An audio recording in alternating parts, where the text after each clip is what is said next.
You can do it! Cut his freaking balls off! It's once again been a bit, but as you guys probably know, there's not really a schedule for this stuff at this point, since, well, we're just a bunch of nerds having fun and talking about stuff we care about, and Godzilla is an obviously common topic, if we're being completely honest. Godzilla is love. Godzilla is life. Also, we do what we want when we want. Thug life, yo! Jiggy jiggy wogie. Yeah, exactly. But, yeah, we're back, and of course, this is actually the first time we streamed on Twitch in 2 fucking years. You know, since the Shin Ultraman / Werewolf by Night and, Hellraiser review and a few others we did, it's been that long. Well, the problem, there's a good reason for that. Gojin got scared of editing these things for YouTube. Yeah, basically, because it took a lot of work. But, yeah. But this is also the first time you guys seen Cody on here for quite a bit because, well, IRL stuff, he's going through some stuff. We're not going to get into that, but yeah, so he's back and he'll be doing more, and just like we will, we also have a podcast planned for Monday with me and Zim talking about remakes, remasters, and other types of revivals of video games. But and when that happens, I will be wishing you the best of luck because I know next to nothing about modern video games. Yeah, unfortunately. One of these days, when you make enough money, like from book sales and all that, get yourself a console. Maybe even like start off with one of those old school ones you grew up with. Maybe so. We shall see. Yeah, indeed. Because I think there's a lot of games that you would really, really like, especially like a lot of stuff that comes out, like an Indiana Jones game. I've heard really good things about that, for example. For sure. The one modern game out now that I really want to try playing the most is Gigabash.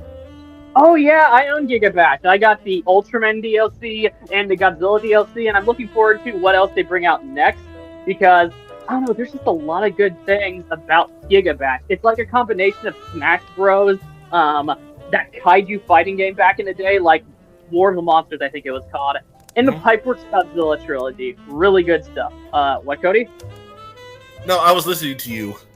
Okay, yeah, it's a lot like those, and then you have the DLC with these iconic monsters, and it's just like, it's so fucking good. Like, I hope, unfortunately, I think they said they can't get the license to Gamera, I think.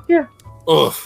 I think. I could be wrong, don't quote me on that, but they said something along those lines, and it's a bummer if it's true. Yeah, it is. And when it comes to, Ultraman, they haven't been able to add the Ultraman DLC in Japan, unfortunately, for Ultraman's biggest fucking audience, and that is simply for one reason, and that reason is because Bandai are assholes, and they don't want competition, basically, even though they haven't made a whole lot of Ultraman games recently in years, besides, that Kaiju Ranch game they made, which I still have to play. My sister owns it. You know what they should do? They should work out an agreement where Bandai gets to slap their video game brand name, which I think is Namco, on the box in Japan too, and just be able to say, hey, we totally had something to do with this, and then everybody wins. Bandai gets their advertising, and the guys who made Gigabash get to release it in Japan, where, let's face it, the game fucking belongs. Yeah, exactly. Like, all these IPs are way fucking bigger in Japan. Godzilla, Ultraman. Now, they do have one DLC in Japan right now of Ultraman, and that is the Ultraman Rising, which is like, I've read the comment section of that, and many Japanese viewers were, pretty much being like, okay, where'd you get that? Hold up, wait a minute, shit's happening, my audio, not right now, my PC just got back from crashing for the 1,000th time, I don't know. I'm waiting for shit to load. Please don't crash on me. Oh, hi, chat. I'm the guy who's always in the chat, so that means chat's dead. Anyways, it's good chat. Well, I'm the only one here. You have ascended from the chat into the godly realm of the actual stream. It's alright, chat. Don't worry. Are you getting dicked down by Caitlyn Jenner or something, Toku? This motherfucker claims he's not autistic, then says all that shit. But yeah, as I was saying, they do have the Ultraman Rising DLC when it comes to Giga Bash, and so that's cool. But I've seen a lot of the Japanese comments were like, "Where's Tiga-san? Where's the original Ultraman? Give us this, Bandai. What are you all doing?" So it's like, hopefully they could work something out. But I will say it's good that they at least have one Ultraman DLC right now. I'll say this for an effect. If there is a big enough demand, I'm like 97% sure that it'll happen. Yeah, I agree, because it's like, it would be too much it'd be too much of a waste. And I think, while Ultraman Rising technically was an easier license, since Ultraman Rising is an American product, at the same time, Rising is still Ultraman, and I think if enough people buy this in Japan, which I'm pretty sure it's gonna sell very fucking well, they're probably gonna make a deal with Bandai and be like, okay, can we have the other Ultraman DLC? Look, we live in an day and age where a lot of things we thought were impossible have become possible. Like, Godzilla is, for example, Godzilla on an international level is probably the most popular he's ever been, in all honesty, having multiple movies, games, and even comic book crossovers, the likes of which we'd never thought we'd see or see again, which leads into our first topic, does it not, Lord Gojin, Makai Phantom? It does. Oh, and welcome aboard, Toku. I forgot to say that. Oh. Like, hello, little brother. This is the kid we pushed around for fun, but deep down we love him. Yes. Now bend over that log so we can love you some more. But yeah, let's get into the first topic. Get the article out, Cody. I have it out, sir. I guess I better screen share that now. That too. Okay, let's see. What we got here is Godzilla vs. Fantastic Four kicks off the Battle of the Century. Hitting stands this March, Ryan North and John Romita Jr.'s Godzilla vs. Fantastic Four #1 is the first of 6 one-shots where Marvel heroes battle the king of the monsters across different eras. Yep, and you know what? This is a big fucking thing, because, again, Godzilla is literally in the fucking Justice League comics with Godzilla. I don't even think that has concluded at this moment yet. And then right when that happened, no, it's been done. Oh, it's done? Okay, yeah, well, done. Okay, well, right after that ended, Godzilla is now in Marvel again, the first time in years. And it's like, I wonder if they did this, like, two things. Like, one, I wonder if they're doing this, because the original Godzilla comics, or if they just decided to get the rights to Godzilla again, simply because, well, he's popular. Like, Godzilla was niched outside Japan for a while, but at this point, I can't really consider Godzilla niched in the United States. Like, while he's still not as big as he is in Japan, it's -1 gotten so big. Like, that movie's not niche, I can say that. So it's hard to call the franchise niche in general. Maybe it still is, but that movie was not. And it gave Godzilla a lot of attention. For sure. For those who are not in the know, in which case, get the fuck out of my house, don't be coming up in my kitchen with that weak ass shit. After the original Showa era of Godzilla movies came to an end, like Gojin said, I think you were talking about this movie, I can't remember. Godzilla vs. Megalon got a lot of airplay in America on TV. It was even released on VHS tapes later on. A lot of people, for some reason, thought it was in public domain and even put it out on DVD without seeking permission because they thought it wouldn't matter. Because of that, Godzilla got a certain amount of exposure. Oh my god, it works now. Oh my god, what the fuck are you saying? I finally figured out this shit out. First stream? Yes, I finally figured out how to get this freaking mic to work to talk here now. Finally. Okay. Well, anyway, finished, Cody? Okay, so because of Godzilla vs. Megalon got so much attention in the late 70s into the early 80s, well, actually mid 80s, for better or worse, it painted a picture in Americans' heads of what Godzilla should be. Part of that was a cheesy film franchise, which is not. That's a gross mischaracterization, license slander. Oh, sorry.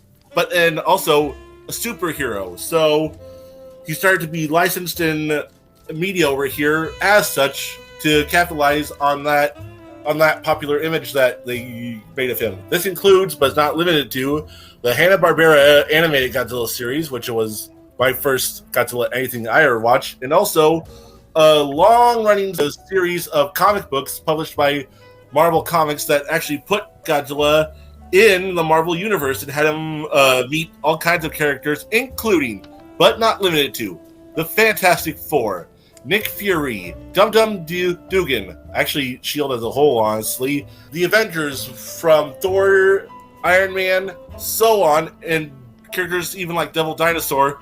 The list goes on and on and on. Don't stop believing. Don't quit your day job. But eventually they lost the license because, well, suddenly Toho wanted more money to renew it, and Marvel's like, no, fuck you. And then Toho's like, fuck you, we'll take our character back. And for a while, for the longest time, Godzilla wasn't in Marvel Comics anymore.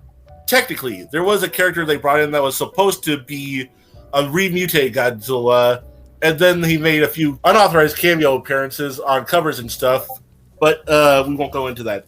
That run has been re-released twice. First, there was the Essentials version, which was released in black and white, which I have in my closet. I'm not pulling it out. And then more recently, which I think may be part of what got the ball rolling on what's in this article here, they released a fully colored omnibus in good quality with a hard cover. And I'm actually holding it right now.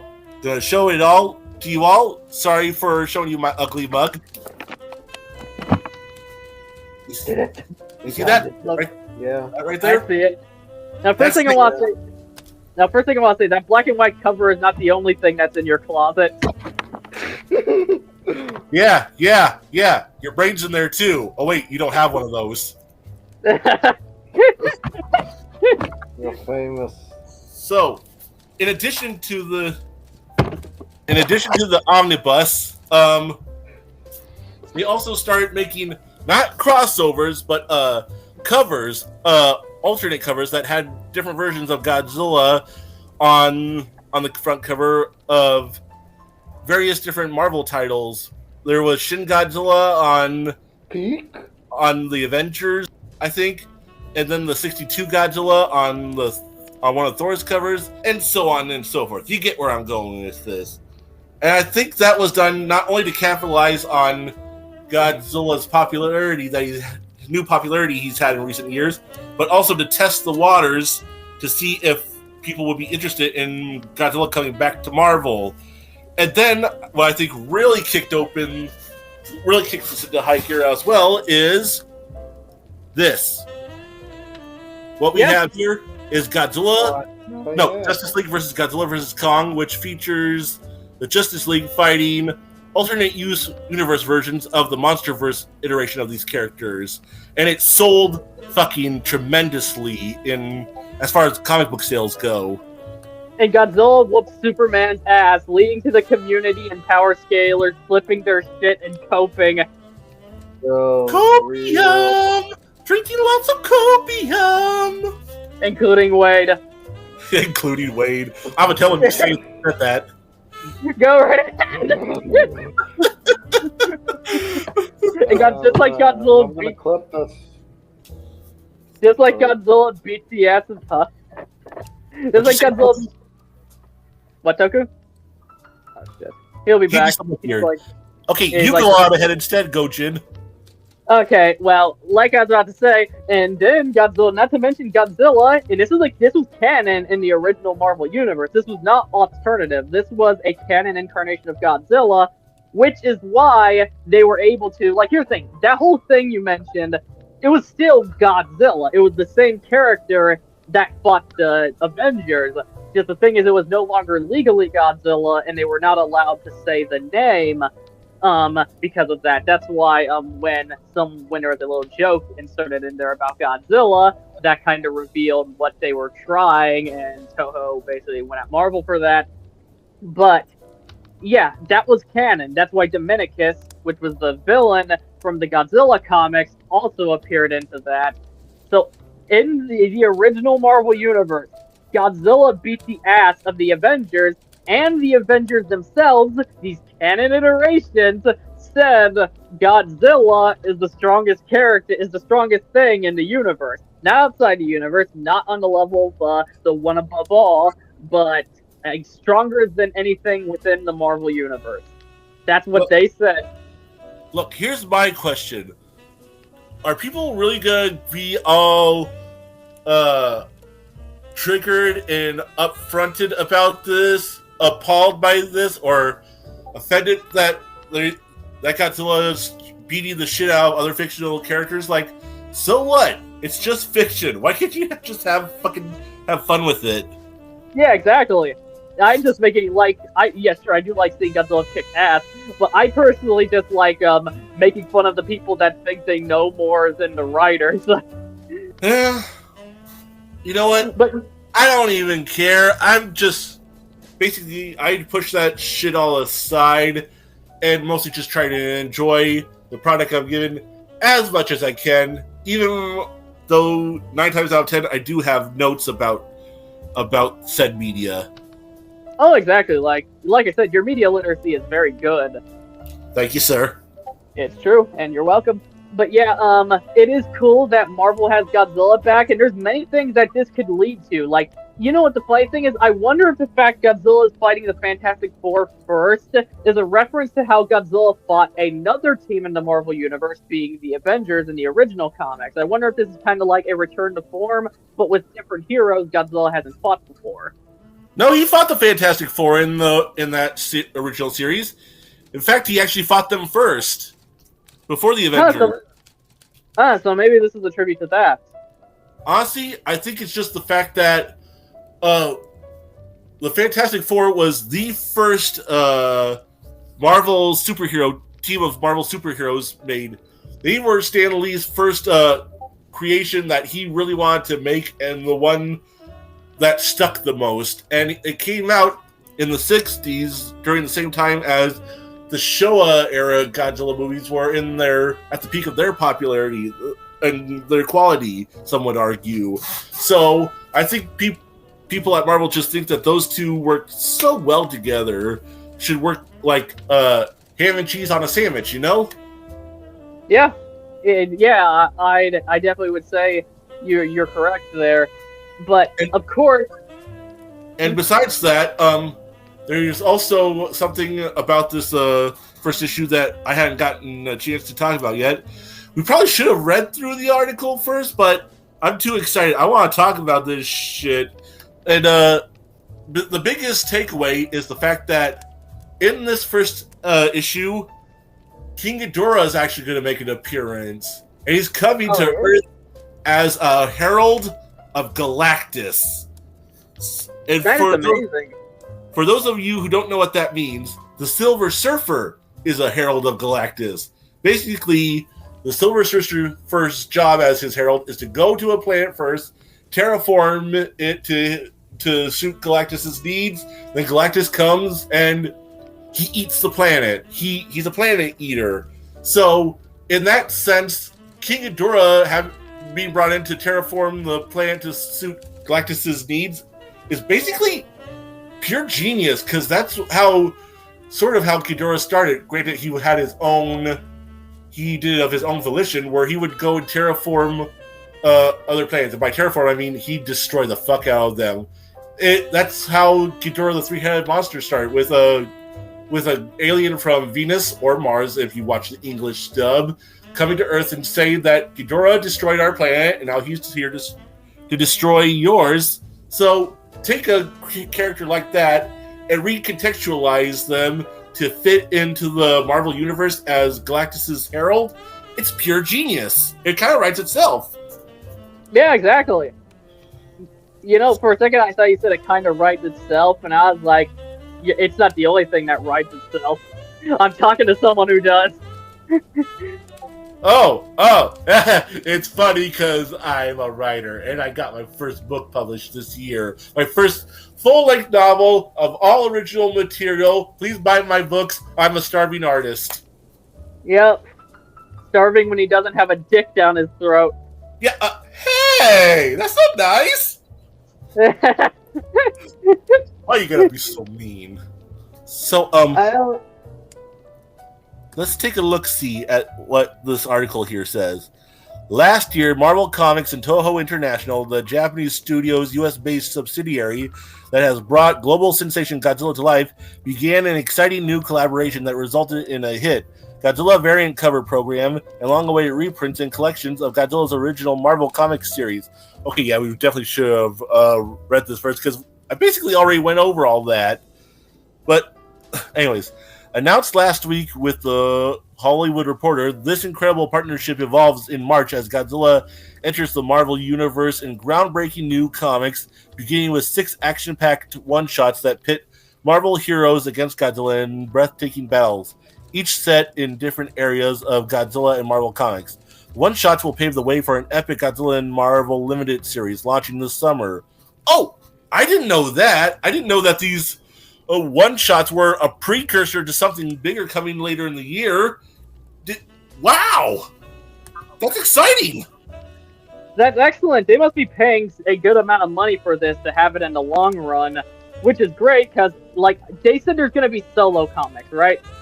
It doesn't say here. It just says that Godzilla is going to be there's going to be more Godzilla comics in Marvel than we thought before. Okay. The Godzilla one-shots mix Godzilla lore with the Marvel mythos, twisting history as icons like the Fantastic Four, Spider-Man, the Hulk, the X-Men, and Thor face off against the King of the Monsters. What that tells me is that, it answers a question that we've been wondering about for a bit. A lot of people were wondering, will these one-shots acknowledge that Godzilla was in the Marvel universe before, the main 616 universe before? But based on that wording, I would say probably not. I think these one-shots will be self-contained stories in alternate timelines where Godzilla meets those characters specifically, Fantastic Four in one book, Spider-Man in another, Hulk in another, the X-Men in another, and then Thor in the last one. And then maybe the limited series that comes afterwards in the summer might be the one that takes place in the main 616 universe and reintroduces Godzilla into the main Marvel timeline. Alright, that sounds good. Oh, Cody, one more thing, since my thing is fucking up. Can you go to the Galactic Nerd Outpost Twitch and share this video on the server in the announcements chat? Yeah, sure, I can do that. Thank you, because I'm using my Kubi, my other phone, to try to do this. And here's the thing, I got a new phone for a reason, because this Kubi is fucking dog shit.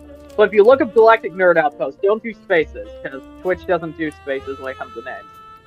Okay, a milestone pop culture event like this calls forth the industry's greatest contemporary talents, including Ryan North, John Romita Jr., rest in peace, Senior, Jason Aaron, Fablin Nick Liza? Sorry, I can't read that. Autism's a hell of a drug, people. Joe Kelly, Jerry Dugan. I'm not even going to try and read that. You all go read the article yourselves. Aaron Cooter, and many more. Round 1 kicks off with current Fantastic Four and One World Under Doom writer Ryan North and the legendary Marvel artist John Romita Jr.'s Godzilla vs. Fantastic Four #1. In Godzilla vs. Fantastic Four #1, witness a threat never before seen as King Ghidorah descends upon the Earth with the power cosmic as Galactus' newest herald. Can the Fantastic Four stop him from destroying New York along with the rest of the planet? It's a city-smashing spectacular as Godzilla, with the help of the Silver Surfer, join forces to stop the world from certain annihilation. A must-have for Marvel and Godzilla fans alike. Oh! So, at first, the way it was reading out, I was afraid that it was just going to be King Ghidorah and not Godzilla, which still would have been cool. But come on, Godzilla's the whole reason this is happening. But so what it sounds like now is, what it sounds like now is that the Fantastic Four are going to be dealing with King Ghidorah, and then Silver Surfer, who's constantly betraying Galactus in the comic books, is going to turn around and be like, nah, I can't let him destroy this planet again, and then goes to find someone to help him stop Galactus again, and that someone is probably going to be Godzilla. Well, we know it's Godzilla because I just read it. And also, look at that. Look at that right here with Godzilla shooting his atomic breath at the Fantastic Four while Giant Storm shoots fire at him. That's badass right there. That shit is. And also, a question I have to ask, what Godzilla do you think this design is based on, if any in particular? Honestly, I think it's just a generic Godzilla. Yeah, I'd have to agree. I will say I do believe there's probably some Heisei in there. In the face a little bit, I see a little of Meyer Gochi. Yeah, I can see that. I can see that too. Maybe a little bit of both. In the chat, we have Death Corp 46. Howdy and hail. Hello, how are you? Sup, bruh? Thanks for being here. But yeah, overall, I think there's a lot that they're gonna go with here. Like, I do think I like this design better than the original Marvel Godzilla, because the Marvel Godzilla design is fine and all, but it's a very generic Godzilla design, the original is. It's this green dinosaur with spikes, breathes fire. This looks more like what Godzilla actually looks like, while that looks like how people think Godzilla looks. Exactly, and that's pretty much what it was. It was drawn by someone who was not a Godzilla fan, who was basically dragged by Stan Lee, who is a Godzilla fan, to the movies to see Godzilla vs. Gigan and Godzilla vs. Megalon, and he was none too enthused about it, but he tried to make it work and was going by muscle memory of what he remembered Godzilla looking like, because for some reason he didn't bring along anything for reference, and just, he said it himself, he never intended to stray away from Godzilla's design, physical characteristics of Godzilla in his design. He was trying to do the best he can, making a giant monster that also looked like it could be done by a guy in a suit.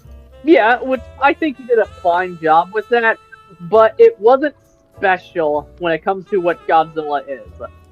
Yes. So that begs the question for me, though. With the announcement of that limited series in the summer, after the one-shots, if Godzilla is being reintroduced into the main Marvel timeline, and they address the fact that he was in it before, will they go back to that old design, or do they think, will they try to keep up with the times and give Godzilla a more contemporary and more authentic design? Yeah, I guess we'll have to see. Though I am liking what we got here because, like, for example, that's the traditional atomic breath. That's what it is right there. The blue vaporizing atomic breath with the blue lit up spines, all coming Whereas back. in the original version, in that original series that was published in the 70s, sorry to cut you off, Godzilla just breathed fire. Yeah, exactly. Like I said, that was what people thought Godzilla looked like. It was the same thing that was done with Hanna-Barbera Godzilla. Yes. Even had sort of a similar roar to the Hanna-Barbera Godzilla, at least according to the onomatopoeia. Luckily, we didn't have to hear that fucking roar because the one in the fucking Hanna-Barbera show sounded like the Incredible Hulk vomiting in the Ultimate Spider-Man animated series. Oh, I think you're being a little harsh, but I get it. It's nowhere near as iconic as Godzilla's actual roar, which is probably why they taped over the Ted Cassidy roar for the Hanna-Barbera series when they showed reruns in Japan. That explains it. In Japan, did they have the traditional Godzilla roar? Yeah, they did. Oh shit, that explains it. That show would actually, here's the thing, if there was a version out there with the Japanese Godzilla roar with the American audio, because contrary to popular belief, I also hold my criticism on dubs that aren't English. I would like to watch the Japanese version where I actually hear Godzilla and You know, there was something almost like that on YouTube years ago. Someone did a video where they played. There's an episode of that show where Godzilla fights an island full of terrorists named Cobra. Cobra! This was before G.I. Joe, so just bear with me. And, well, the person took clips from that episode during that attack, and they recorded over the sound effects from the show and the music from the show with Blue Oyster Cult's Godzilla playing in the background while Godzilla's actual roar was used. And also, he replaced the sound effect of the fire breath with the crackling of his atomic breath. You know, the... And whenever he uses eye lasers from that show, they replaced it with a sound effect that was later used for Godzilla's purple beam in Shin Godzilla. It was an epic YouTube video, and I loved it, and it broke my heart when I found out that it was removed from YouTube. Of course it was. It was probably Toho's stupid ass. YouTube video. I love. Toku? Yeah, it was. This is why we can't have nice things. Toku, can you put on earbuds or something? This is why we can't have nice things. Can you put on earbuds, Toku? Because this is why I was afraid. Oh my goodness, I can hear you through the PC now. Hey, can you put on earbuds? Yes. This is what was happening with me on Zemcast when I hopped up my phone temporarily. What are you saying? Can you put on some earbuds? It's finally showing up for me. Okay. Everything seems to be working fine again. Okay, no, it's not. No, it's not. Oh, I Toku, can can you hear put on now. earbuds? Can you put on earbuds, Oh my Toku? god, I did my cough. Put in your fucking headphones, son! Did he? Did he? Oh, he just appeared again. I think at the actual Diddy got him. Oh no. Oh no. Honestly, I think he just got butthurt that I yelled at him. Oh, I'm so mean to him. I don't know why. Because it's fun. Well, I do know why. It's because he's younger than me, and the younger generation needs to be taught a lesson. It does. But in all seriousness, Toku Punk is cool. We appreciate his support of the show, even at the times when he was the only one watching it. So, if you ever go back to re-listen to this Toku Punk, thank you for that. Thank you for the support. He probably will. Like, especially when there's the edited version is on YouTube. For sure. But anyway, I said I have to contradict myself because I said before this is why we can't have nice things because they deleted that one epic YouTube video. We're actually getting some nice things now. Very nice things. We got that Godzilla Power Rangers crossover comic that has since gotten a sequel. We got Godzilla and Kong teaming up with the Justice League, and now we're getting Godzilla back in the Marvel universe. And there's actually an artist from IDW who works on Ninja Turtles that says he wants to do a Ninja Turtles Godzilla crossover. Let that man cook. Give him what he wants. If you've been so cool up to this point with the crossovers, Toho, please keep being cool like that. Agreed. In fact, you know what? How you could be even cooler? Yeah. You, Marvel, and Subaraya. Talk about it, Gojin. Yeah. Marvel, Subaraya, and all that can do the Ultraman crossover because right now, Marvel has both Godzilla and Ultraman. And it seems like with Ultraman, they're obviously in for the long run. They gotta be full series. Ultraman has met Spider-Man, but Ultraman has met the Avengers, and now they have Godzilla for what seems to be the long run. And here's the thing. Ultraman, just like Godzilla, is at his biggest right now internationally. So of course they're going to be using him well, but this is Godzilla. So obviously they're going to have him for a while too. And going off the details given, he's also in here for the long run. So given what's happening, like here's the thing, they're already in the same universe. Already. Like there is a universe where Godzilla and Ultraman exist. Well, technically the Shin Japan Heroes universe also had that, but you know what I mean. This is another universe where it's canon. So you know what? Have them actually fucking meet. What, Cody? I said right. I was agreeing with you. Yeah, so it's like, this could make a canon fight between Godzilla and Ultraman. Like, or even better, like first, what I would like to see a solo comic, well, not solo, but just a comic where Godzilla fights Ultraman, no other Marvel characters, and then after that, like do a sequel to it, Godzilla versus Ultraman versus the Avengers. Oh shit, that would be so dope! It would, like, maybe have it where, like, Ultraman needs help within the fight with Godzilla, and he has the Avengers and all that stuff, or have it where, like, everyone's against each other. That would be even better. But that could work, too. Like, where Godzilla beats you ass the first time. There's so many possibilities with this that they could do. But admittedly, it is all predicated on Toho, SAKURA, and Marvel's parent company, Disney, playing nice. And if you all know your history, you know that these guys don't always play nice with others. Like Kanekawa, when they first bought Daiei back in 2005, the first thing they did is go to Toho and ask if to go make Godzilla Scarra with them. Toho told them to fuck off. Granted, that was a different regime, but that can still happen. And admittedly, there are some points where Toho is still a bit stingy about how they use Godzilla. They've softened up considerably, but not as much as we would like. And also, yeah, exactly. And also, Disney. It's like your boyfriend softens up your booty hole.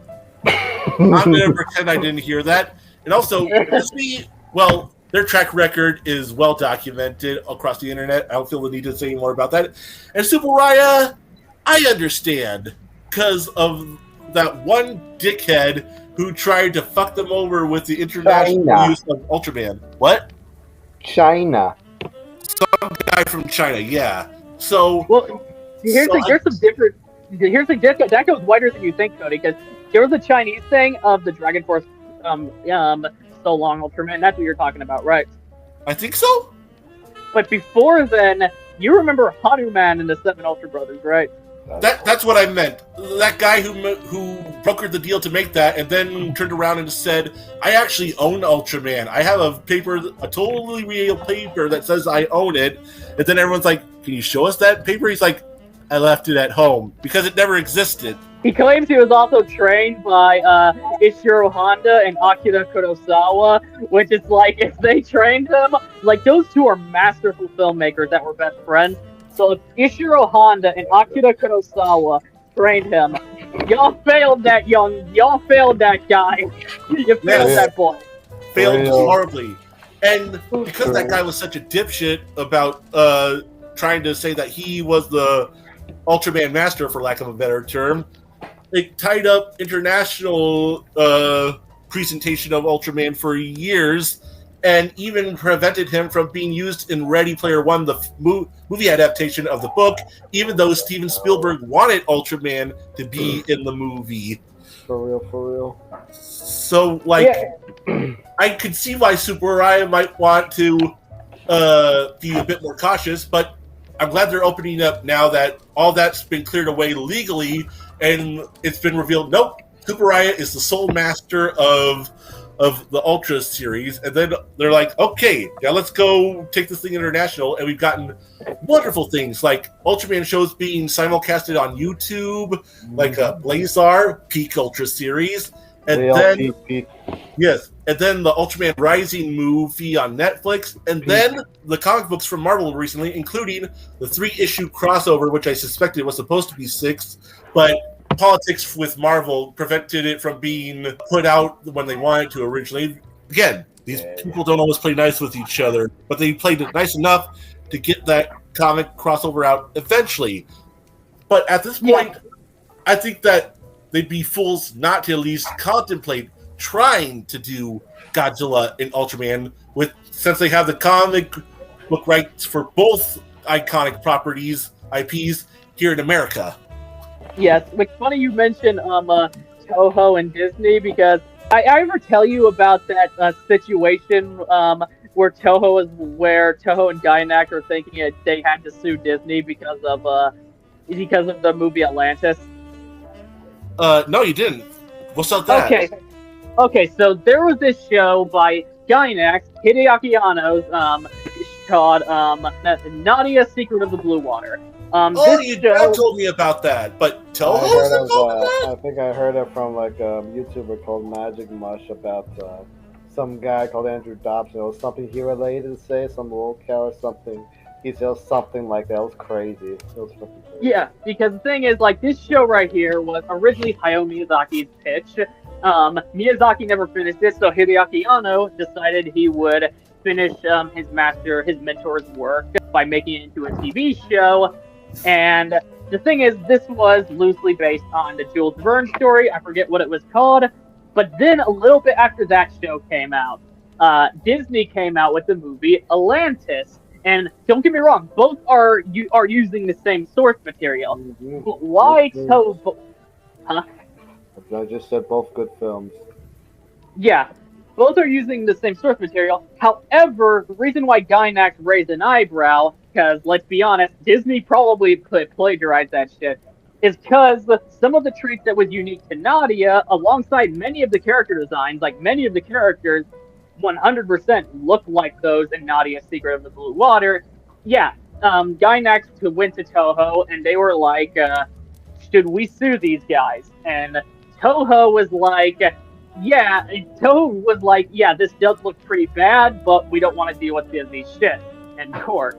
So they didn't. Now, granted, I bet on you if Disney plagiarized something Godzilla or one of their big things, Toho would have been on that shit. But with something like Nadia, Toho was like, they did, but leave them alone. Because Disney is that fucking bad. For real. Ugh. Disney's uber powerful. Yeah, that's why Toho didn't want to deal with them, even though they acknowledged with the NHK and Gainax that yeah, they did plagiarize Nadia, but they didn't think it was worth it. Damn. That's crazy. It just goes to show, like, the entertainment industry, despite being there to entertain, was built a lot on a lot of backstabbing, cutthroat bullshit. Yeah, exactly. And Derek, in the Discord server, we have a Twitch chat for those who don't have Twitch accounts, even though he was in the Twitch chat. But he said, so I don't know if Twitch has rules against discussing other platforms, but I was curious if you guys restream at all. So, if so, would you like to Rumble Studio? If so, would you try Rumble Studio? Since it puts the strain on them and it's free. I actually have a Rumble account, just I don't have enough subscribers to stream, so I eventually just said fuck it. But yeah, I do restream. I mainly, if you mean by restream, like having the VODs up, I mainly stream on YouTube, and here, whenever I stream on Twitch, I typically download... What, Toku? This is like the first time you streamed on Twitch. In 2 years, because we stream shit or don't do stuff here. But when we stream here, since we typically are doing it so we can have a more polished, edited version on the YouTube channel, so there's more visual representation, less sounds of just air and things of that nature. So yeah, there will be another version of this up on YouTube. And Sound of blowing air because someone farted. Yep. That was kind of funny, actually. I have my moments. So, Toku Punk, seeing as how you're part of this stream now too, and it seems like you got your shit together at last. What you have any thoughts about this first story we're talking about with the Godzilla Marvel thing? I think it's really cool. It sounds like it's really cool having Ghidorah with Galactus and stuff. That's all dope shit. Peak. Absolute cinema. Absolute cinema. I just think it sounds cool. See, this guy gets it. He does. I knew he made the right decision letting you on here. Well, yeah, he's literally been in the audience for years and been literally one of our most loyal followers. So it only makes sense. Plus, we literally, you've been in a Discord server for a while. Like, we know you enough. You're basically the little brother of the gang. You get a little quirky in there. Huh? You get a little quirky in there. Yep. To be fair, it's funny. Yeah, it is. It is. Yeah. So, something I just want to say that absolutely blows my mind we live in a world now where Godzilla has comic books representation across 3 different comic book studios. We have IDW, who was publishing books from 2011 along until 2016, I think, until they stopped doing them. Then recently got back on that and start making Godzilla rival one-shots and occasional miniseries. Now they plan to do another ongoing later on this coming year. Then we had Godzilla, the MonsterVerse prequel comics from Legendary Comics, which culminated in the joint Justice League crossover with the MonsterVerse from DC Comics. And now we have Godzilla returning to Marvel Comics. We Godzilla fans, as far as, well, actually in general, comic book fan, in terms of comic books and in general, us Godzilla fans, we be eating good like it's Thanksgiving every fucking day. If only we could actually get... If only we could get an actual proper fucking Godzilla game again besides DLC, which I will say, the DLC stuff... True. Like, I will say, the DLC stuff isn't good, like, Giga Bash especially, all that DLC in Giga Bash, fantastic, though when are you guys gonna add my fucking boy Space Godzilla? What the hell is wrong with you? But, there's Giga Bash, there's Dave the Diver, that has Godzilla, and even Ebita. And another thing we have is, what's the word I'm looking for when it comes to Godzilla? We have Monkey Ball. Monkey Ball. Hi. Welcome aboard, Minecraft World. Nice to have you. Pleasure to be here. Pleasure to be here. Nice just so you know, if you hear any background noise, that's my brother. Or my brother. That's perfectly fine. That's perfectly fine. We already dealt with enough gayness from Toku Punk's background. Toku to fucking it took Kaiju Cody to scream at him and teach him a lesson. I'll go Diddy. No, showing us your IQ point there, Toku Punk. I beat Diddy.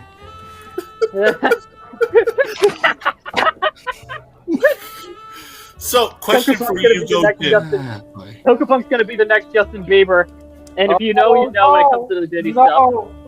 No! Oh, I saw an edit watching recommend. I was like, baby, oil. Yeah, he'll have you singing that. Oh, God, head over that there log. No. No. So did I already miss the Yamazaki part? Or no, we're saving the best for last. Yeah, we were talking about the Marvel stuff.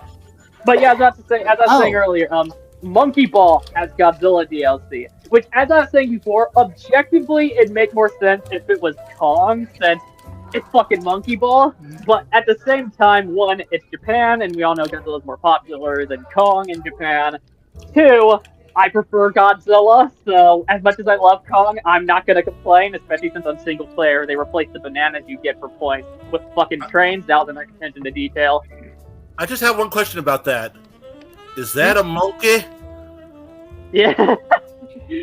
And of course, that same DLC also comes with the Sonic characters and Hatsune Miku. Ah, so that's where I have to go to get my Godzilla Sonic the Hedgehog crossover. Yep.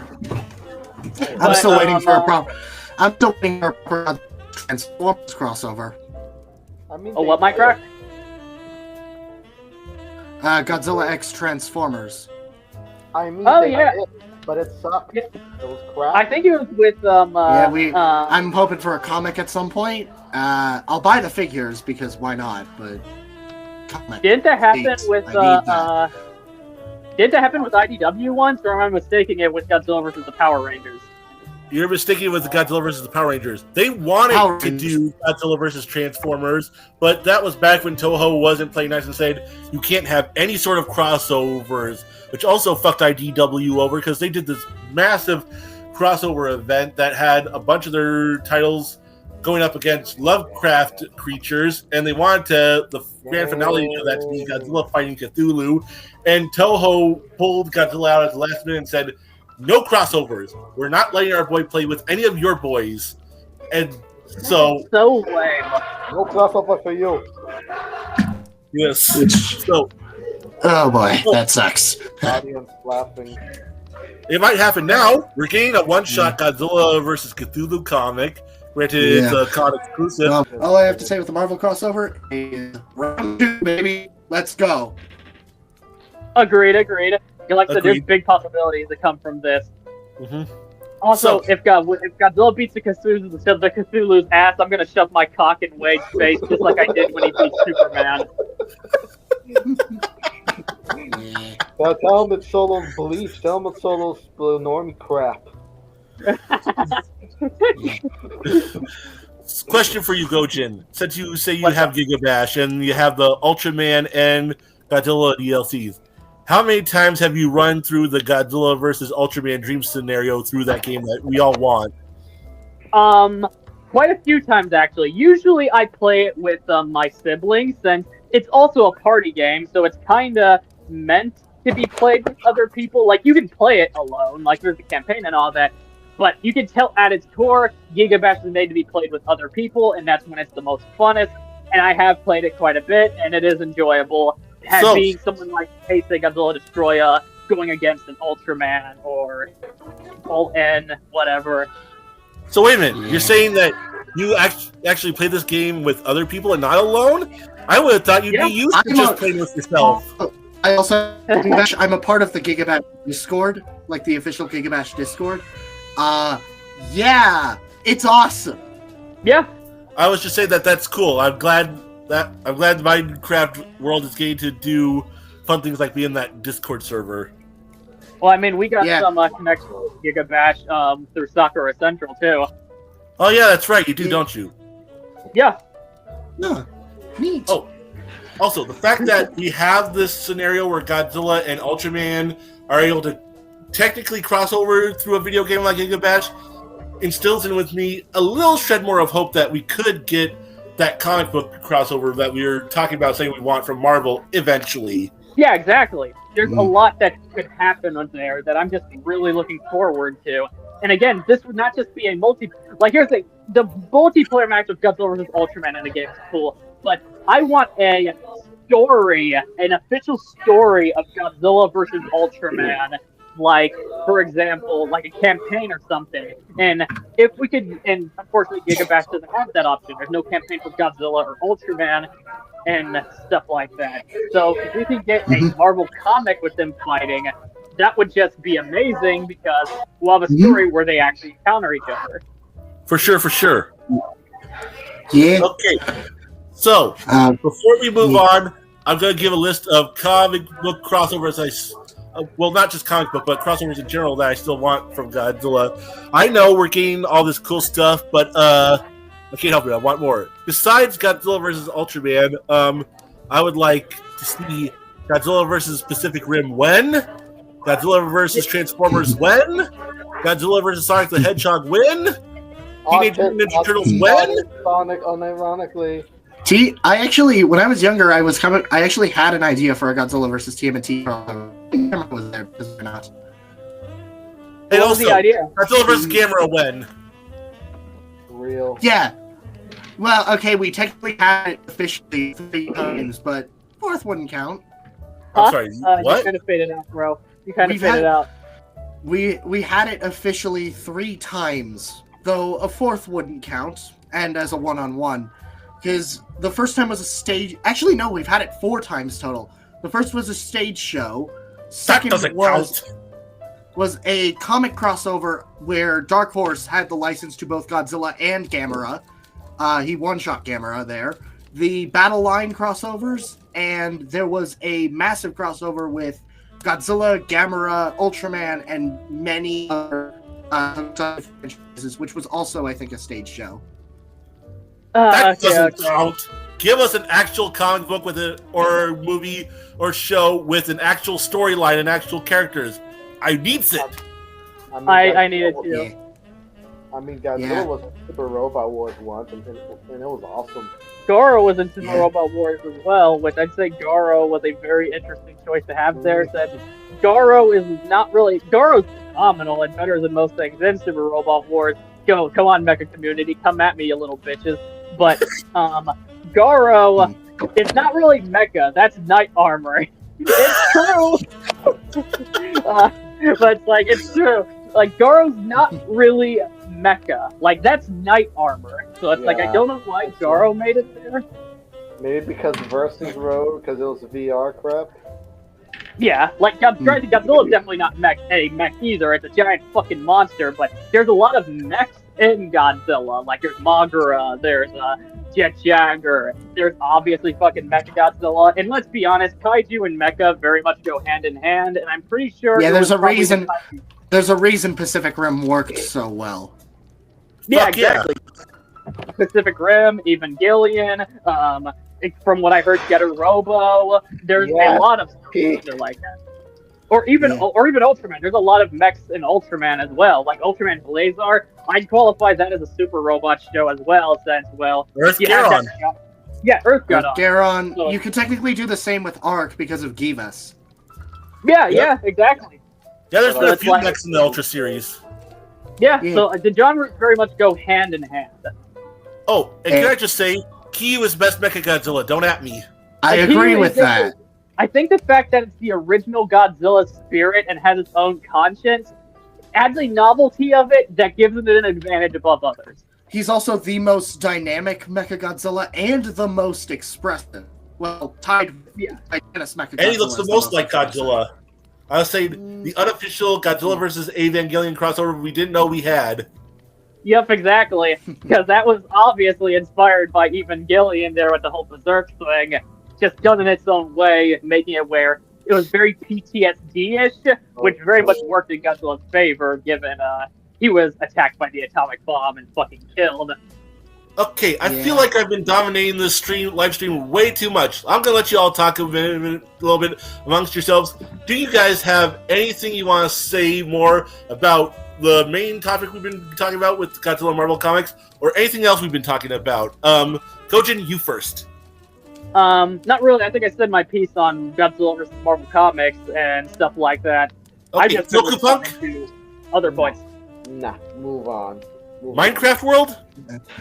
Well, one thing I'm definitely going to be doing before this crossover is rereading the original one, because one of my biggest hopes with this is that it is Can you say that again? You faded out, bro. Partially because I actually really original crossover and would like to see that take on Godzilla again. And one of my biggest hopes is giving us a proper, like, one-on-one fight between Godzilla and several noteworthy Avengers. Oh, hell yeah! But namely, because I have a bit of a vendetta against Death, against the first time, against this time, Godzilla face the Hulk. Please let them fight. I need that. The writer I need of that too because that's another time I can wink my dick around Wade's face about how Godzilla beat another. Yeah, because the reason I want that is because Death Battle. The reason I want that is because Death Battle in the future is going to be doing Godzilla versus the Hulk, and I really need that debate to be put to rest in an official format. Official material doesn't end like these debates. They still go on. People just I know, but also I just want to see the fight. I know, but also I just want to see the fight. Because honestly, that's not going to help because a lot of power scalers are morons who think they know better than their writers. As a power scaler, I agree with that. Yeah, because they would usually be like, with the whole Godzilla beat Superman, they brought up all these mental gymnastics of, oh, this is bad writing, and stuff like that. Or Monsterverse, these people talk about how... You have no idea how much I laughed when the official author, I think it was on Twitter at one point, he said this Superman is as powerful as the mainline one. Nerf. You have no idea how much I laughed at that.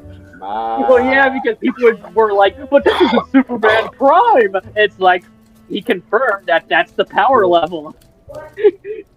Look, here's my takeaway about it. Here's my takeaway about it. Either enjoy it or don't enjoy it. Either way, move the fuck on. Get a life, as William Shatner said. Yeah, it's like, for example, with the Monsterverse thing, there's still people debating who wins Godzilla or Kong. They would be like, oh, they nerfed Kong or stuff like that. Or even in Godzilla vs. Kong and in New Empire, they say we have to be careful. They say, this is paraphrasing, they say we have to be careful on Kong meeting Godzilla again, because last time Godzilla almost fucking killed him. So it's like, which one's portrayed as the strong one? Like, even in Godzilla vs. Kong, they had Kong on fucking witness protection, basically, because Godzilla would come for him. My goodness, King Kong, they got a witness protection. It's just a good idea. Oh, wait. No, I won't make that joke. Yeah. That's Oh no, Tokupunk, you were going places you shouldn't go. bad. Yes, I can't Especially on Twitch. Especially on Twitch. Rumble. That's why we gotta move to Rumble so I can say base stuff. For sure. To say one thing I meant to say about the Godzilla versus Hulk thing, the writer of the original Marvel Godzilla series also wanted that to happen, and he suggested to the artist, but the artist said no, only because, in his own words, he'd gotten tired of drawing the Hulk. And I'm like, well, maybe you should stop thinking about yourself for once and think about what other people might like, huh? But I have mixed feelings on that, because on one hand, other people will like it, they'll sell it and all that. On the other, I will say that displays a passion in what he does and genuine care beyond the, oh, I'm going to make a lot of money from this. So I do think it is kind of admirable in that regard. Fair. Yeah.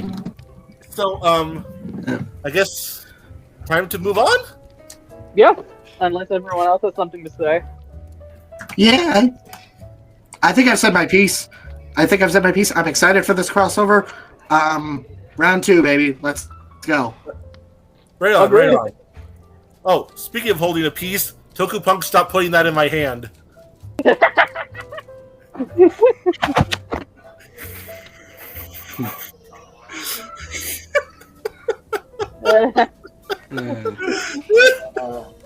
I'm gonna put for the One Piece. I'm gonna send y'all to different islands for about 2 years, and y'all gonna learn not to call me gay no more.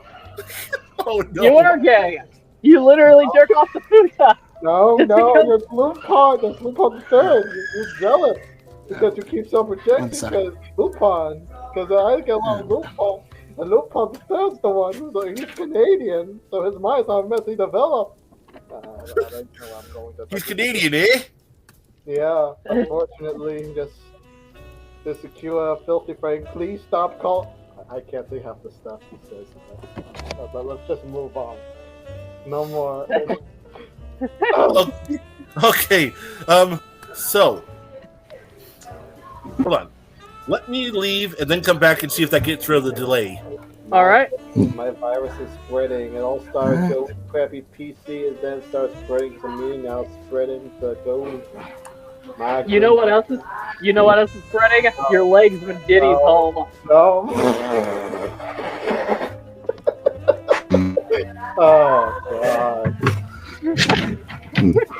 Oh no.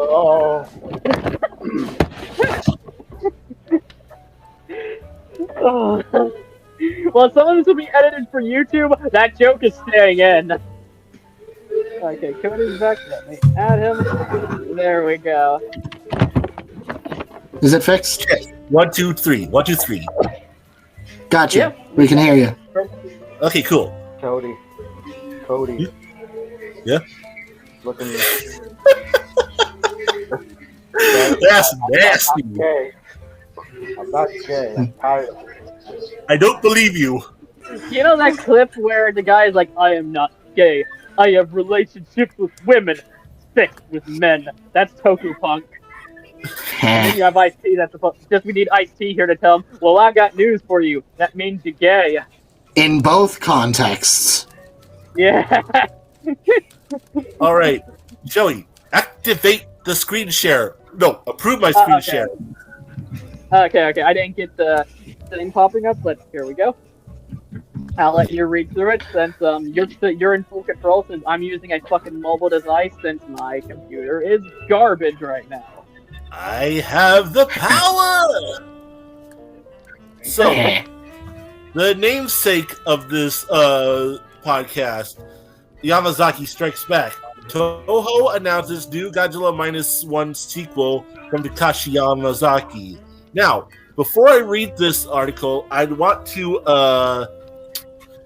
clarify something. They have not come out and said yet if this is actually a sequel, which has led some people to wonder if it could possibly be yet another reboot.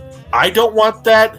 A lot of other people don't want that, but it is possible, considering how Toho has kept up this pattern almost consistently since, 1999 actually, with the start of the Millennium series. But, however, I'm inclined to think that it might be a -1 sequel because, A, by the fuck would they get Takashi Yamazaki back if they didn't want a sequel, and B, because I don't know how true it is, but I heard mumblings on the internet that when Toho came to Yamazaki to make a Godzilla film, they offered him a chance to either make a sequel to Shin or start over fresh, and he requested they let him start over fresh with his own ideas that he had when they asked him back in 2009 after Always Sunset on 3rd Street 2 came out, when they saw that Godzilla opening.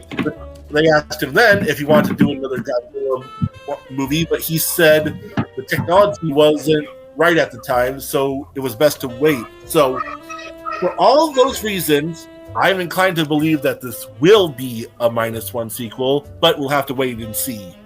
Yeah, I have to agree with you on that. You know what would be funny if this was the Shin Godzilla sequel everyone was wanting for a while. Oh god. That would be fucking hilarious. God. Yeah, for me, the reason why I think it's going to be a -1 sequel, well, not just the fact that Yamazaki's coming back, but the fact that he's actively showcased interest in some ideas that he would have if he continued -1, and he's been doing a lot of rumblings on Twitter about Noriko, so that's a hint. Yeah, for sure. Again, why would they get Yamazaki? Now, to be fair, they got the same director. Toho did get the same director from Megaguirus for Godzilla against Mechagodzilla, but still, I believe that was after a 1-year break with Kaneko doing his thing. That is true. That makes sense. But either way, I think the fact they're getting Yamazaki back out of their most internationally successful Godzilla movie and their second most successful Godzilla movie in Japan in years, yeah, it only makes sense. And also, this whole anthology thing, one thing I was afraid of with the Reiwa era is if they were going to make the same mistake they did in the Millennium. And in the Millennium series, the movies did mostly fairly well. But the thing is, one, the Heisei era ended, so many people already had their fill with Godzilla. Two, when you do an anthology approach, many people in Japan, they're like us, where we also like the human characters. We feel that's an important narrative. So when you don't have an ongoing set of characters and or a connected story like the Heisei era that was heavily popular and heavily beloved in Japan till this very day, it did cause a lot of movies to not make the money they were making because they lacked that effect. And again, they didn't flop besides Final Wars. Granted, traditional movie in Japan, Final Wars technically would not be a flop since what it made would actually be a moderate success for most Japanese movies, but Final Wars is one of the most expensive movies of all time from Japan, so that's why it ended up qualifying as a flop, because, a traditional moderate success for a film of that budget, yeah, that was much. But either way... Yeah, that was a bit thing. If I may, Toho never intended to go the anthology route. It's just that they couldn't find a Godzilla movie to kickstart the series they wanted that made the profit that they wanted. So it's because of those lackluster box office returns that they kept having to start over from scratch. But because of against Mechagodzilla's box office success, success compared to what came before it, that's why it got a sequel. They actually wanted to do a follow-up to GMK and asked Shinsuke Kaneko to come back, but he said he already did what he wanted to with Godzilla and thus dipped out, hence why they ended up having to start again despite GMK's success. So, really, Toho sort of did it to themselves with what you said before, because you're right. characters and stories do matter to people. They do, the vast majority. So Toho was sort of cutting off their own nose to spite their face with that approach that they took. Yeah, and with the Reiwa era, a big thing I was afraid of is they were being a bunch of fools by doing that again, because Godzilla, now, like, for a while, Japan had a bit of Godzilla fatigue because of that whole thing. Like, the Heisei era ended, then there was 98, then there was a Millennium series that didn't have any ongoing story happening, and only 2 of the movies connected, and so after a while, many Japanese people were just done with Godzilla. But then you had the Godzilla vs. Evangelion crossovers that were gradually building Godzilla back to popularity. Then you had Godzilla 2014, which... The Monsterverse saved the Godzilla series. Which did great worldwide and did pretty good in Japan. And then Japan decided to bring Shin Godzilla, which won countless awards in Japan, even Best Picture, and is one of the most highest grossing films of all time. Shin brought Godzilla back to the mainstream. And then you had the anime film, which did passable for limited run standards. And then, of course, you had Singular Point, and then it just looked like, and then -1. So it looked like they were going that same route. And -1 did great too. -1 is also, while didn't make as much as Shin Godzilla in Japan, still one of the highest grossing movies of all time within the country. But it didn't make as much as Shin, because one, Shin Godzilla was Godzilla, and I told the story of the original in a sense that tackled events that were relevant to people at the time, the tsunamis and how the government handled those events. So people were compelled to go with Shin Godzilla since it was a character who was made popular again, with tackling, using the original Godzilla's method to tackle stuff that actually gets home for people. -1 made a lot of money, and I mean a lot of money, because again, it's Godzilla, he's popular again, but it didn't make as much as Shin because it wasn't tackling... It's tackling WW2 themes, Imperial Japan, World War II, and anti-nukes. That doesn't hit as hard as the event Shin Godzilla tackled with people of today. But still, -1 made a lot of money. But it didn't make as... But still, it didn't make as much as Shin Godzilla, and why didn't it make as much as Shin Godzilla? Outside of Shin Godzilla tackling a more relevant event, I think a Shin Godzilla 2 would have made even more than Shin Godzilla. Because people already went to see Shin Godzilla. People already love Shin Godzilla. It's already being referenced in multiple things like Nier Automata, Dan Da Dan, and multiple other pieces of media. So that would have made a lot of bank. Many people who loved Shin Godzilla and saw that -1 was, well, a fresh starting point, they were like, I don't need to see this now. This is a completely new story and characters. Now, a -1 sequel, since people love the film worldwide, both in Japan and America, and everywhere else, basically, people are already attached to those characters. People are already attached to the themes. People are already invested on what's going to happen next. So I think a sequel to -1 not only surpass the first movie, being -1 in the Japanese box office, I think it'll also surpass Shin Godzilla and break its record as the highest grossing Godzilla movie, since it's a sequel to a movie that everyone already loves now. Yeah. Right on. Yeah. I'm going to read this article really quick. The posted date here is November 1st, 2024, and, well, it's sort of, let's just say it's a little past that, so this has a little bit of outdated information at the top of it, but that only has to do with the theatrical re-release of Godzilla -1, so full disclaimer there. With Godzilla -1 re-released in theaters this weekend to celebrate Godzilla Day and the franchise's 70th anniversary, Toho announced today that writer-director via Super Effects supervisor Takashi Miyazaki will make the studio's next Godzilla film. I can't read for shit. What? We know you can't read it. And yet, I'm the writer here. Isn't that sad? Yeah, you are the dick writer. I will kill you in 7 days. There is no word yet on whether this will be a direct sequel to the Oscar-winning Godzilla -1 or a brand new standalone film that's only technically a sequel, like superhero franchises that reboot or retcon. Kind of a clickbaity title to the article in there, don't you think, bub? But, Recent releases from Toho have been unique reimaginings of the monster in series, but Yamazaki-san's film ends in a way that certainly sets up the sequel. I think he meant to say certainly sets up the sequel there. You can't write for shit. And of course, the guy's wrong. The guy's not entirely right there. Because, yeah, Yamazaki's intention wasn't for a sequel. Similar to Shin Godzilla, Yamazaki left because Shin Godzilla and GMK. Yamazaki, in his own words, went for an ending that could be followed up, but also what his main intent wasn't for a sequel, but for an ending that's shown this can continue and left up to interpretation and the imagination. Only reason why Yamazaki confirmed my theory on Noriko being infected with Godzilla cells to be right is because, well, by that point, he probably already knew there was going to be a sequel, so he was just like, fuck it, let's just end the interpretation here. So he didn't say everything, because we still don't know how those cells are going to affect Noriko later beyond her regeneration. Ojin? Silence! I kill you!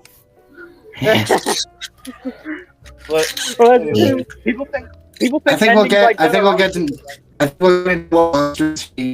into like potential monsters for a sequel later. Yes. And of course, audiences and fans of the franchise have been vocal about wanting a follow-up. This weekend's re-release is significant not merely for Godzilla Day and the anniversary itself, but also because it could help the film change box office history once again. Blah blah blah blah. Okay, that's it's not talking about the movie anymore. So, okay, now we can move on and start talking about actual stuff now. You go first. Actually, I want you guys to say your thoughts, starting with you, Gojin, and then you, Minecraft World, and then maybe Toku Punk if he ever comes back. Okay. Well, my thoughts on this is I'm genuinely wondering what it's gonna be. Like, is it gonna be a loose remake? So since -1 was a loose remake of Gojira in 1954, I wonder if this will be like a loose remake of versus Hedorah, which I heard Yamazaki has hinted at. And I've also kind of wondered if this would be like a loose remake of Rage Again, or maybe even an entirely new movie that's just ground up new with new monster or new story, new genre, all that stuff. That's what I'm kind of curious to see what Yamazaki's going to be doing with here. Like, is it going to be another loose remake, a reimagining of one of the movies, or an original film in general? Okay, Minecraft World, you go. Yeah, I think based off what he said, I am going to, I'm thinking it's going to be a semi-remake / reimagining of either Godzilla vs. Hedorah, Godzilla Raids Again, or both. I would love to see a combination of both. Yeah, Anguirus and Hedorah. Yeah, I think that's what it's gonna be if it is a continuation. If it isn't, I'm still sticking by that, though I could also see it being something completely new. A part of me does hope he does an original monster, or hell, this is a pipe dream, a scrapped monster. But, you want Bogan, don't you? Actually, no. I want the Griffin. The Griffin would be nice. Yeah, would be nice, but would be nice, but it's not going to happen since it's not. Oh yeah, it's not. Oh yeah, no. Oh yeah, no. And how even I would prefer the Griffin show up in, if the option were presented, I'd prefer the Griffin show up in the MonsterVerse. Go watch my GXK sequel pitch, if you want to know why. But yeah, it's but like I think that's kind of it. Yeah, I would actually be really interested in that. It would make a lot of sense too, because while -1 at its core is a loose remake of 54, it does take a lot of elements from a bunch of other Godzilla movies and everything else Yamazaki is inspired by. So it would be interesting to see him loosely remake. It would make sense and be interesting, and it's totally possible that Yamazaki would blend the elements of both Godzilla vs. Hedorah and Godzilla Raids Again while remaking them loosely. Like, for example, the original King Kong vs. Godzilla is half new movie / sequel to Godzilla Raids Again, and half the loose remake of King Kong 1933. So yeah, there's definitely a bunch of routes they could go. Really quickly, I would like to share my initial reaction when I heard the news, either on Godzilla Day or the day before Godzilla Day, when Yamazaki announced that he would be making the next Godzilla movie. Why my pee-pee so hard? Same. I make no bones about the fact that I love Godzilla -1. It instantly, from the very first frame, I could tell it was going to be good because it was shot like an animated. It looked like an animated film come to life because it had such vibrant colors and such great framework, and that never let up. That kept on going throughout the rest of the movie, along with great writing, great acting. There's just so many good things about Godzilla -1. I adore the hell out of that movie. It gave me a brand new appreciation for serious Godzilla movies. I always did appreciate them, like 54, 84, G.N.K. You know, I love those movies, but I'd always had a soft spot for the goofier superhero side of Godzilla. But then with -1, it just sort of clicked with me. I'm like, okay, I see why there's so many people who only gravitate towards the serious side, allegorical side of Godzilla. I understand. I don't think that's all that should be there, but I get why people tend to gravitate to it a lot. And so to hear that the guy who made this wonderful modern masterpiece of cinema, that the Godzilla movie, coming back to make another one, it made me so happy to hear. And I have complete faith in Yamazaki that he'll make lightning strike twice. Yeah, I agree too. Like, -1 made me a big fan of Takashi Yamazaki. It got me to check out his other work, like The Great War, Archimedes, Eternal Zero, all great fucking movies. I still have to see his adaptations of Parasite the Maximum, Sunset on 3rd Street, obviously. Yeah, I've been meaning to check out the Sunset on 3rd Street movies. I've been wanting to so bad. I've been wanting to check out those movies so bad because from the little bits I have seen of it, not just the Godzilla scene, but I've seen some other scenes, it looks like it's a wonderfully made movie too. And after we got to watch Eternal Zero together on Discord, in the Discord server that one time, it just made me realize we're watching the true Steven Spielberg of Japanese cinema in action. That's totally how I see Yamazaki, and that's kind of by his own design, seeing as how Steven Spielberg was a major influence on him as a filmmaker. Yeah, exactly. Like, even when he met Steven Spielberg, his first words was, "I met God." That's what he fucking said.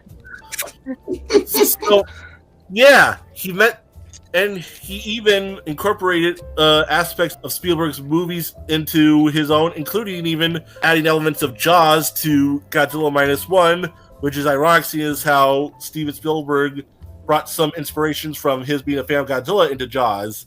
It all comes full circle in this bitch. And I'm just like, and that's not to talk about the opening scene on Odo Island being basically the T-Rex rampage from Jurassic Park. Right? Yeah, exactly. Yeah, and even that was in Jurassic Park was also inspired by Jurassic Park was even more inspired by Godzilla. Godzilla and Kong were the main inspirations for it. Right? Yeah. I think we all saw the Lost World's we all saw the Lost World's third act. Right? Yeah, exactly. You know, considering the fact that Steven Spielberg has a chance to make actual Godzilla movies now, he said that The Lost World was his attempt to make a Godzilla movie. I'm surprised he hasn't gone to Legendary yet and be like, hey, put me in, coach. I'm ready to play. They should get him. He would make the best movie. Would be so hype. He would make the best American Godzilla movie by far. Here's the reason I don't think they got him and why I don't think they ever will. Because the executives at Legendary like to be in control. That's actually the world we live in now, where studio heads feel that they know better than the movie makers, and thus tell the movie makers, okay, this is good, but now you're going to make it our way. And nobody tells Steven Spielberg how to make a movie. Absolutely nobody. There's good reason why I did it on my own. What's that? What you just said. Oh, okay. I Yeah. see. Yeah. I see. But sorry. Autism is a hell of a drug, people. Cody's autistic I think too. I would know, and Gojin, you would know. Yeah, we are once again the Tism gang. Yeah. I'm getting you right. We should call this podcast the Tism Cast. This is no longer Galactic Nerd Outpost. This is the Tism King. Yeah. Oh man, it feels good to have such a Parenthesis, description Galactic about Nerd ourselves. Outpost. Right? Yeah. So, do we have any... I know we sort of went over it before, but I want to ask the question to see if we could get any deeper. Do we have any theories, working theories, about what specifically Yamazaki will do with the movie? Gojin, you go first. Minecraft, you go next. And then I'll be dead last again, like usual, story of my life. It's basically like what I already said. Like, I'm not sure if it's going to be like another Rose remake or what's the word I'm looking for, or something new entirely. I'm kind of stuck between them, not sure.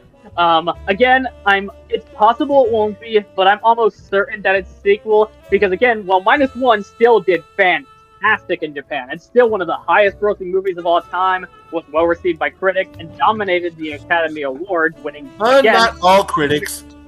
Unfortunately, a lot of Japan's critical community or journalistic community, whatever you call it, is very liberal, very left-leaning, and they saw -1 as a very right-leaning, conservative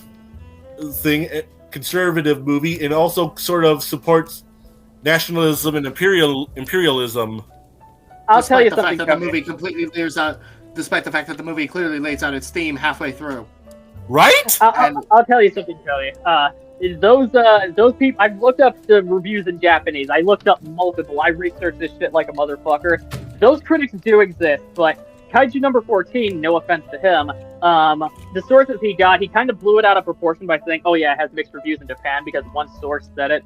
Like Nick was telling me that before, my buddy Nick Hoover, I sent him like dozens and dozens of reviews that were praising the hell out of the movie within screenshots. And those weren't me looking for them. Like, these were all in order. Like, I'd see positive review, one negative, positive review, one negative, and the circle will go on. But I'm sure you'll find that about any movie, even films like Shin. The point is, it was mostly well received by critics, where it even dominated the Japanese Academy Film Prize, winning actually one more reward than Shin Godzilla did there, because Shin Godzilla had 8 wins, 10 nominations, while -1 had Shin Godzilla had 7 wins, 8 nominations. 7 wins and 10 nominations. -1 had 11 nominations and 8 wins. Both won Best Picture. Now, of course, to win It something should have like won that, Best Director too. yeah, I think he did win Best Director. No, it didn't. Oh yeah, he was nominated though. Yes, he was nominated. For people who don't know, the Japanese Academy Film Prize is basically Japan's equivalent to the Oscars, aka the Academy Awards here in America. Yeah, but yeah, -1 was very well received overall. What's up, Which, -1 also taking the Oscar in the West was another sign of its pretty hefty, well-received in the visual department. You know what's even more cathartic, Minecraft? The fact that, one of the awards it didn't win at Japan's Academy Awards was Best Visual Effects. Yet it won that reward in America as the... That makes it even better. That is hilarious. That's pretty funny. Yeah, that makes it even better. You know, my God. I'm not trying to take anything away from the movie's special effects because they're stellar for the budget that it was on. It's very beyond exceptional, actually.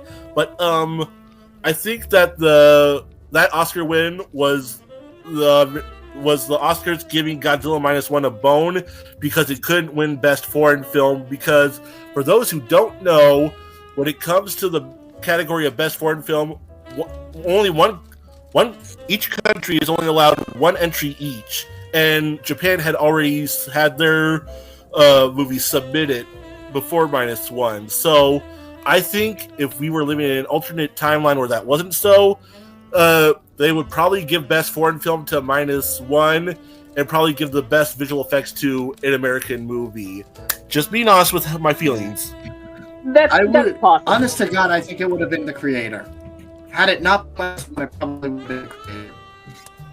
Probably. Yeah, that's understandable. I don't entirely agree, but I understand the perspective that makes sense. It does. Having said that, it was still beyond real to have Michael Keaton do a small little Batman sketch with Danny DeVito and Arnold Schwarzenegger before they presented the award, and then have Arnold Schwarzenegger, who at one time was my favorite actor ever, I was a dumb kid, say Godzilla -1 won the Academy Award for Best Picture, saying it like he never heard the word before.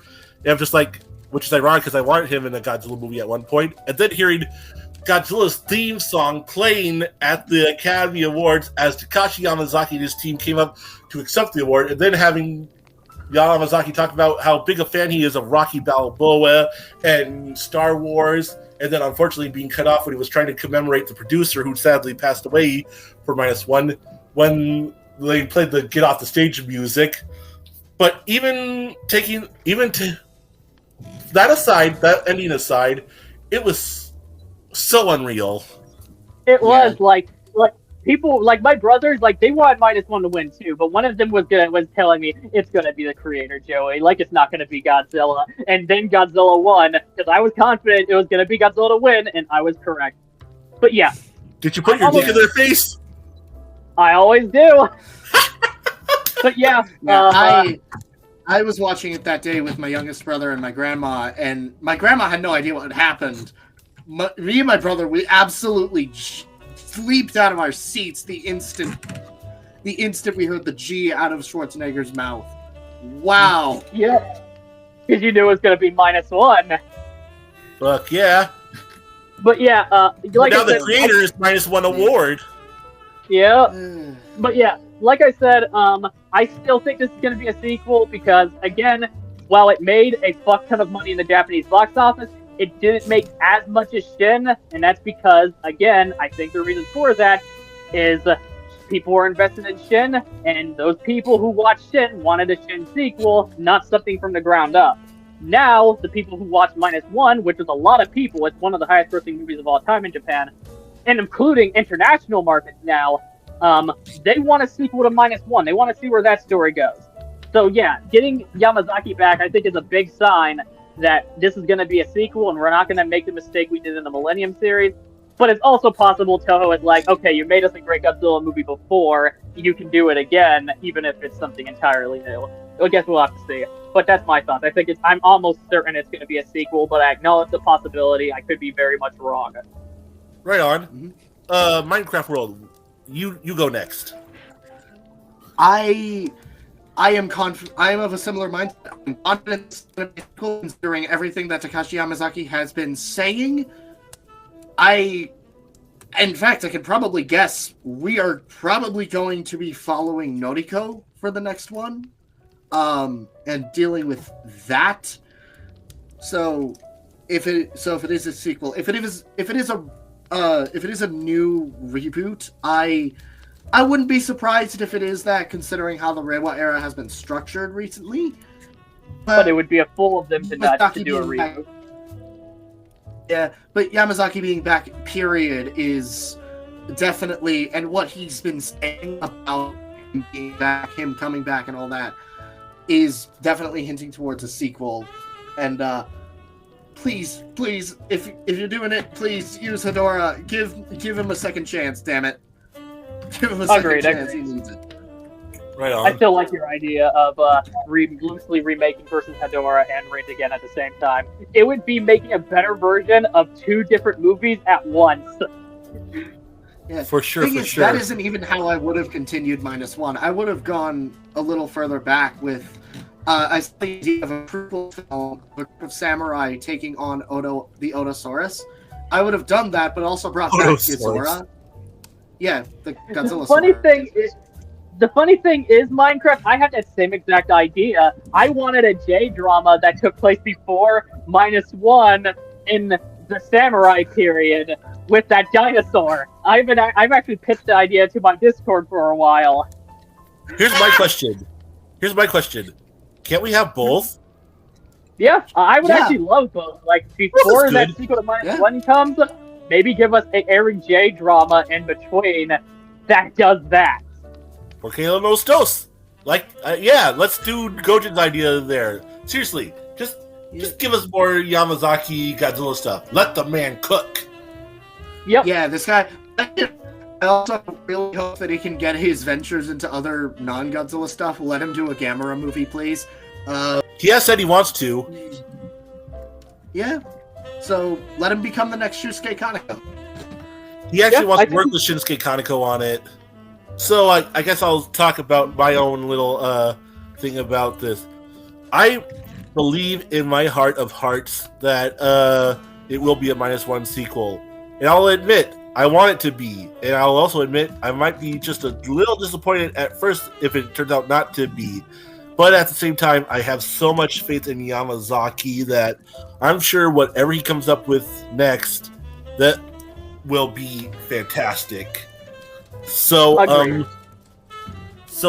what angles could they go at with a sequel? Like, how do you implement what's going on with Noriko into a bigger story that involves Godzilla himself? How could you do all of this? I'm sure Yamazaki has an idea because he's hinted that he might, and Noriko's actress has joked about the fact that she might be the one stomping on people in the next movie. So, what could you do? I know that Yamazaki said that, in his words, he guesses that the most natural place to go next is to have Godzilla fight another monster, but has also admitted that he thinks it could be a challenge trying to make the human drama, the human story, as pronounced, for lack of a better term, as important in this movie as it was in the second, while also trying to fit in Godzilla fighting another monster. But I like to think that he takes this on as a personal challenge and will put his all into trying to make it the best he can.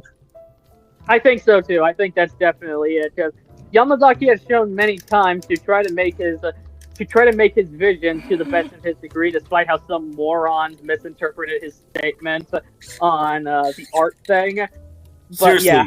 For those who don't know, Yamazaki has come out and said he doesn't make movies to be like artsy fartsy. He does it to make movies that he thinks people will like and enjoy because he just wants to entertain people. And there's nothing wrong with that. In fact, I actually applaud him, and I think that his success is partially due to that attitude. Yeah, Exactly. like he didn't say he doesn't make what he wants. Like in that case, he wouldn't have declined Toho's offer on making a Godzilla movie for so long. But he also takes into account what the audience wants. He's considerate because they're paying him. Exactly. Absolutely. Now, so could be a sequel, could not. We'll just have to wait and see. But I think it's safe to say that if Yamazaki's words are going to anything to go off by, he's going to at least try to get Godzilla to fight another monster in this movie, sequel or not, which leads to the next bit, speculation. Who's the big bad Godzilla's going to fight if Godzilla's not the big bad himself? Who is the mystery opponent Godzilla will fight in the next movie, assuming there is an opponent? Gojin, I'll start with you. Like I said, it's going to be either Hedorah or Anguirus. And I say either that or something entirely new. Like, I think it's either going to be a loose remake of one or both of those movies, and if it is, then it'll be Anguirus or Hedorah, or it'll be like an entirely new movie that probably features Ghidorah, honestly, if it's an entirely new movie. I'm still sticking with that gun of Anguirus and Hedorah as well. Though there is also the potential thought of Zilla, considering the teaser image was I think that was New York. I think There's a teaser image? not teaser image. The trailer thing where he was standing in front of a bridge saying, "Hey, I'm going to be making the next Godzilla movie." Oh, that was in New York. Oh, I see. I think that was in New York. I don't know for sure if that was, but if it was, then there is an inclination of it being Zilla, which yes, please.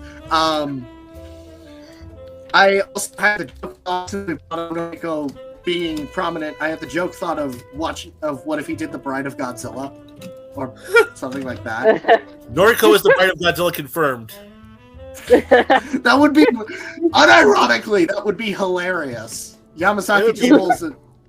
The biggest troll, and I love him for it. Yeah. Oh boy. So, I actually have a few theories on who it could be. Like you guys, I think it could be Anguirus, because I think he could also take away from Raise again the same way -1 took away from 54. And a lot of people think that just be the most natural thing. Some people have even theorized that an Anguirus-like creature might have been what left the scars on Godzilla, on the Otosaurus before, when we see it first attack the base on Oto Island. Don't quote me on that, but that's just a theory. FG theory! Instant! But, yeah. So... Or, it also could be Ghidorah, because I'm just going to make sure that wasn't misheard, guys. That if it's an entirely new movie, it'll probably either be a new monster or Ghidorah. Don't want to get that misheard as Hedorah. But yeah, if it's a new movie entirely. I heard you. Old golden heads. Old Kevin Left Head. I heard you. The three-headed wyvern dragon thing that people keep debating whether or not it's a dragon for some reason. This is a dragon. That's seriously a debate? Yes. I'm genuinely serious. I haven't seen way too many people debating whether or not King Ghidorah would be considered a dragon. It is absolutely hilarious. I'm autistic and everyone else is more retarded than me. Yeah. Oh god. But you are so stupid. Anyways, I actually came up with an idea. Okay, I didn't come up with it. It is entirely originally. I think it is partially based on the footage of what they were able to make of that one fan film that came out, Godzilla: The Heritage. It wasn't supposed to be seen by normal people's eyes, only backers, but someone leaked it on YouTube. I thought that a -1 sequel could be a good angle to go at with that. That could make for a good angle to go at for the -1 sequel. Like maybe have Godzilla devastate Anguirus' life the same way he did Shikishima by only he killed Anguirus' family in a violent rage, and then sort of Anguirus is going on a vengeance quest trying to catch up with Godzilla, and then Shikishima would end up sort of doing the same thing after he finds out that Noriko is infected with Godzilla cells, and then finds out Godzilla's still alive, and then sort of become a Captain Ahab thing, and it would sort of have Anguirus and Shikishima's quests for vengeance against Godzilla sort of paralleling each other. I don't know what the ultimate conclusion to that would be, but I think it would be an interesting angle to explore. It's definitely possible. Another idea that I saw somewhere would be making Noriko a Miki Sagusa type character, with her being directed to Godzilla. She would be able to understand him, and as such, she could probably be the catalyst for either a redemption arc or something in relation to him. I like that idea. I think that would be a great idea. I was going to save this for later on down the line because there's so many monsters I've heard thrown around, and for good reasons, but I'll name some of them now. Titanosaurus, Gorosaurus, and Rodan, all basically for the same reasons as Anguirus. The theories that another creature left the scars on the Otosaurus, and also they're more naturalistic kaiju like Godzilla is, so they'd make the most sense to start off with. That's what I've heard. But another theory I've heard is Noriko sort of becoming Biollante, a Biollante-like creature.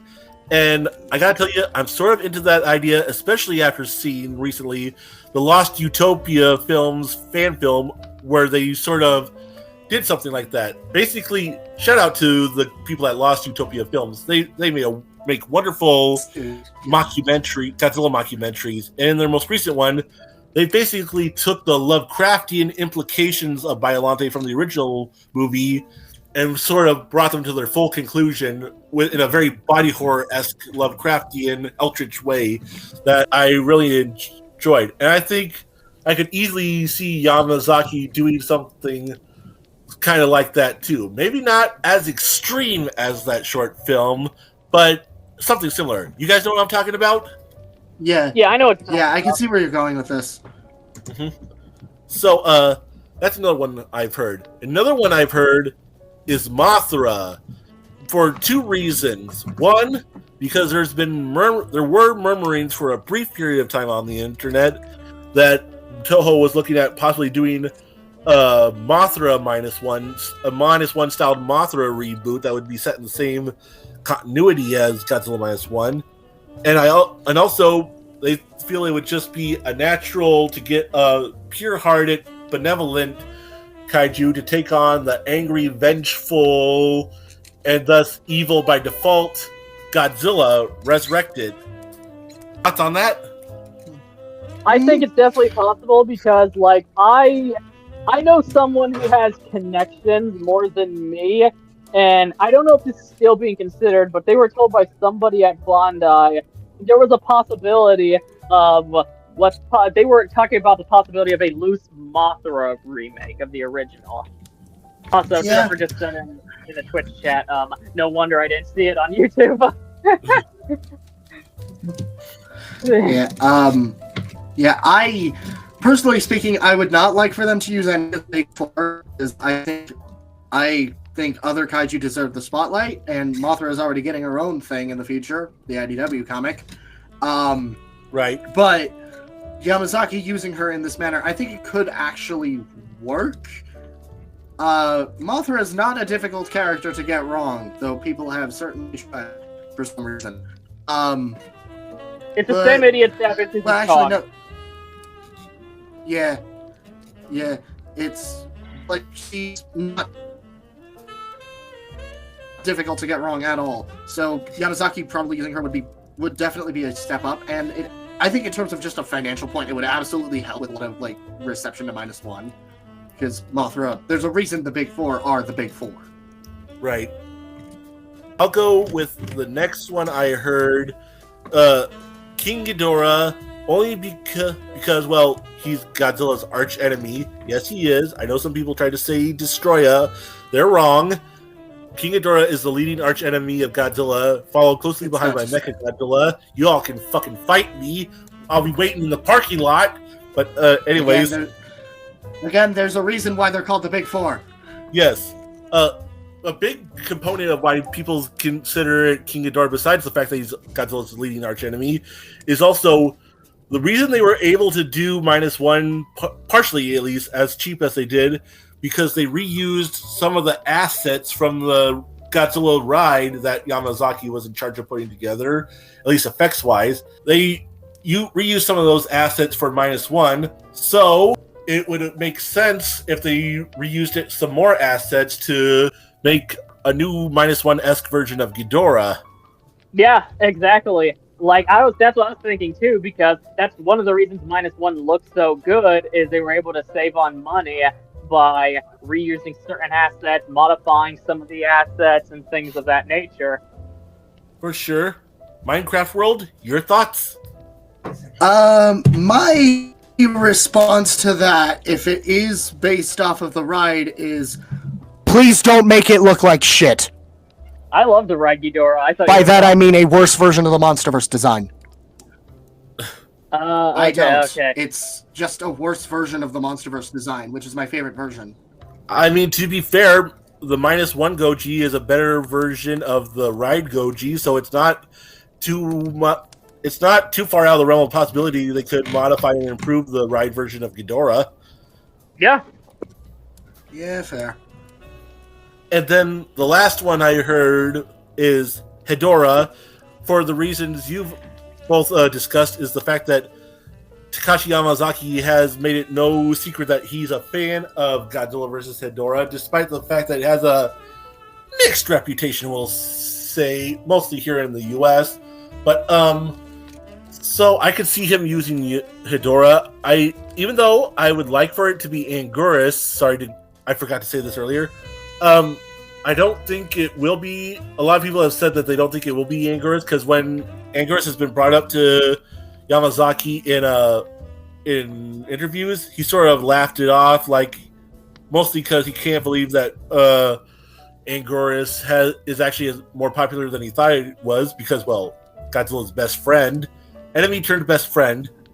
We all love our Anguirus, Angie boy, and he also says he gets it because people might expect a loose remake of Raids again, like -1 was a loose remake of 54, as Gochin's has brought up before. Yep. But regarding Hedorah, was Diddy generous on your booty? Oh, kill yourself! Oh, how was the baby oil? How much did he use? What portion of it? I prefer Vaseline. Kiki. Anyways, I Oh boy. Horny today, are we? Have you been following the stream at all while you've been gone? Oh, and Trevor said he's watching us, but apparently he doesn't have a Twitch account and he's setting one up. Trevor, you could do that. That would be great if they'll push in the algorithm. But one thing you can also do, there's a Twitch chat channel on my Discord server for people who don't have a Twitch account so they can interact with us. So there's a convenient way if you want to chat with us there, Trev. Tokupunk died. Oh, he's gone. Tokapunk's gone. I killed him. Okay. He needed to go. If you're still watching, Trev, did you give his body to Darkwing? I gave it to Diddy. But yeah, Trev, that's all you have to do. I mean, that works too. Okay. He might be setting up his Twitch account. But anyway, y'all got anything else to say? I think my biggest worry with this, if it is a sequel, is, well, actually, just in general, is the fact that there is a lot to live up to with how -1 was received. Oh, I agree That's full-heartedly. kind of my biggest worry. If it isn't, I know for a fact people will probably turn on it. Will probably turn on the film or just the Godzilla franchise in general if the movie is not to the same expectation that was -1. Yamazaki did say he would try his best to improve and outdo himself, which, yeah, please. Good luck, dude. We wish you the best. But even then, I imagine there's going to be people who are going to be complaining that it's worse than -1 or that the Godzilla franchise is dead purely because it's what it wasn't what they wanted. If they say that, I'm gonna ask them, how many Godzilla movies have you seen prior to this? And it's like, if you're gonna say the Godzilla franchise is dead, a franchise with many different continuities off one sequel, it's like, what the hell? Like, how many have you seen? Here's what I say to those people. A lot of those people already don't know what they're talking about when it comes to the Godzilla series as a whole. And I won't take them seriously at their word, because clearly they're just -1 dick riders. So, but at the same time, the normies are the ones who decide what continues on and what doesn't, and they decide that with their wallets, unfortunately. So they're not going to keep paying money to see a product that they don't like, or they think that is inferior, even when objectively it isn't. Now, I'm not saying that it's guaranteed that the -1 sequel, which I think this is, will be as good or even surpass -1, because there is no guarantee. And on a whole, that's pretty subjective as is. But plus -1 itself is a bit of a bar that is going to be a bit difficult. This -1 itself is widely considered to be one of, if not the best kaiju movie ever made. Like, many people have put it on a similar pedestal to some of the greatest kaiju movies in existence, and for a reason. It's definitely great, but I can't bring myself to say it's the best kaiju movie, even though it's like #1 on my favorite movies of all time list. That's still a subjective. I would say it is one of my favorites, and I would put it on a comparable level to things like the Heisei Gamera films or Pacific Rim. Yes, I put Pacific Rim on that list. My man. I do too. So I get why people are afraid of it living up to that original -1 hype, because there was a hype for sure, even from non-Godzilla fans. I wish they were more open-minded regarding the Godzilla franchise, because if they were, they might also be more inclined to like the -1 sequel, even if it isn't exactly what they had expectations for. The best thing people need to do is... if they were more open-minded, we wouldn't have had the catastrophe that was different. Ugh. Basically, don't let the normies' reaction color your hype for this too much, even if they end up not liking the movie as much as -1 or whatever. If the movie's still objectively good, I'll say it. I'll be out loud and say it, go against the grain of the normies and be like, no, was a great movie. And I don't care who tries to say otherwise. I will fight you all in the parking lot. Let's go. Like, one of the things I respect about you, Cody, is you're not a huge fan of Shin Godzilla because it's not your thing, but you straight up say it is an objectively great movie, and even put it above King of the Monsters quality, one of your favorite movies of all time, and I think that takes some real maturity there. You can like one thing, but acknowledge that the other one is still well made, and as far as I'm concerned, Shin Godzilla is very well made. I still love King of the Monsters, but hey. I'm of a comparable level with things like Napoleon Dynamite, though I have King of the Monsters as my #1 favorite film ever made. Yes, I am a crime against nature. Partially because of a lot of the good things with it. Cody wouldn't disagree with you. Like, Cody's favorite movies ever made is a tie between not Shin Godzilla. He feels Shin Godzilla is objectively great, but it's not his favorite type of Godzilla movie. But Cody's two favorite movies is -1 and King of the Monsters. It's true. I love those movies. I love them both. Almost equally. It's hard for me to decide one over the other. So they're constantly battling each other for the #1 spot on my favorite movies of all time list. Yeah, which I think is a very respectable position, since it also shows just how diverse Godzilla is. Because you have -1, the very dark, serious, dramatic, and even horrifying solo film that goes into war drama and all of that. And then you have the mostly serious KOTM that goes into sci-fi, monster battles, and of course has, I'll say for worse, a sense of humor sprinkled in, but still that goes into the diversity aspect still. So yeah, as well as a lot of thematic substance in relation to environmentalism and religious zealotry. Yeah. So it's like, that just goes to show how diverse Godzilla is as a franchise. And also is why Godzilla is my favorite franchise, because I don't think there's a franchise as diverse as Godzilla, personally. And that's a big reason Godzilla is my favorite, because it's said a lot, especially after -1, but it's true. Godzilla is versatile. Oh, yeah. You have such I agree with that. I wouldn't call it the most versatile franchise in existence. I definitely say it's up there, because I definitely would put it up there, but I'm sure there's others that are like it. Yeah, it's definitely up there. I think my choice for the most versatile one would either be Transformers, Marvel or DC, or Ultraman. Yeah, I'd say those go up there as well. So Ultraman's one of my favorite franchises, and it can be versatile. I wouldn't say it's one of the most versatile, though, because there is a specific formula the Ultra series does like to follow a lot, and that's not a bad thing. Like, Blazar is a very formulaic Ultra show, but it's fucking fantastic. One of the best, in my opinion. The thing is, with that formula, a similar way to that of Godzilla, though I would argue a bit more, because Am I cutting out? No, you're not cutting out. Minecraft is. Okay, for a second there I was afraid I was the one losing connection. You guys were still talking without me. No! Well, maybe... Were you talking earlier? Or did the No, cutting not out... really. Well, I was going to okay. say, Trev actually left a comment in the Twitch channel on Discord. He said, one comment I tried to send was, Yamazaki also considers Ghidorah the three-headed monster in GMK in his top 5, so Ghidorah could be very possible in addition to Ghidorah's box office appeal. I guess referring to Ghidorah being the monster Godzilla fights in the next movie, if there is one. Yeah, most definitely. Also, I hope Minecraft didn't die. Please, Minecraft, come down from the I'm here. God let you stay. It's just cutting off. It's still cutting off. I don't know what happens. My Wi-Fi is absolutely terrible. Jesus decided to let you stay for the podcast. Ha. Yeah. Yeah. It's been my Wi-Fi is not great. That's fine. But what were Story you of my saying? life. Yeah. But anyways, go back to what you were saying. Minecraft.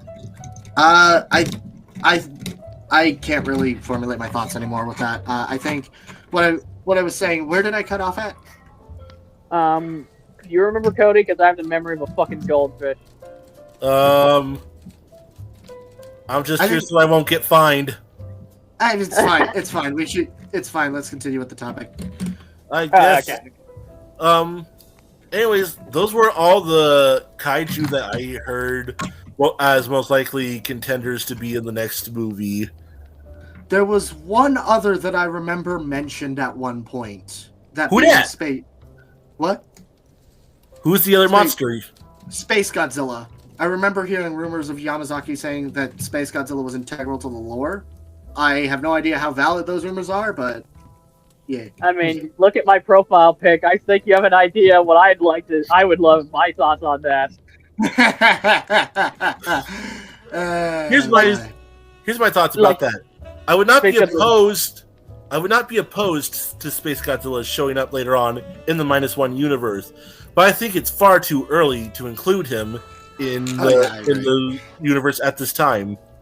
It is. Like Space Godzilla, similar to Destroya, Space Godzilla is an event-type monster, and given his origin, there needs to be greater... Well, to be fair, we do have the G-Cell thing in -1, so they can think of a motivation on why the G-Cells would make him, so it would have to be a little outlandish. But it is possible that still...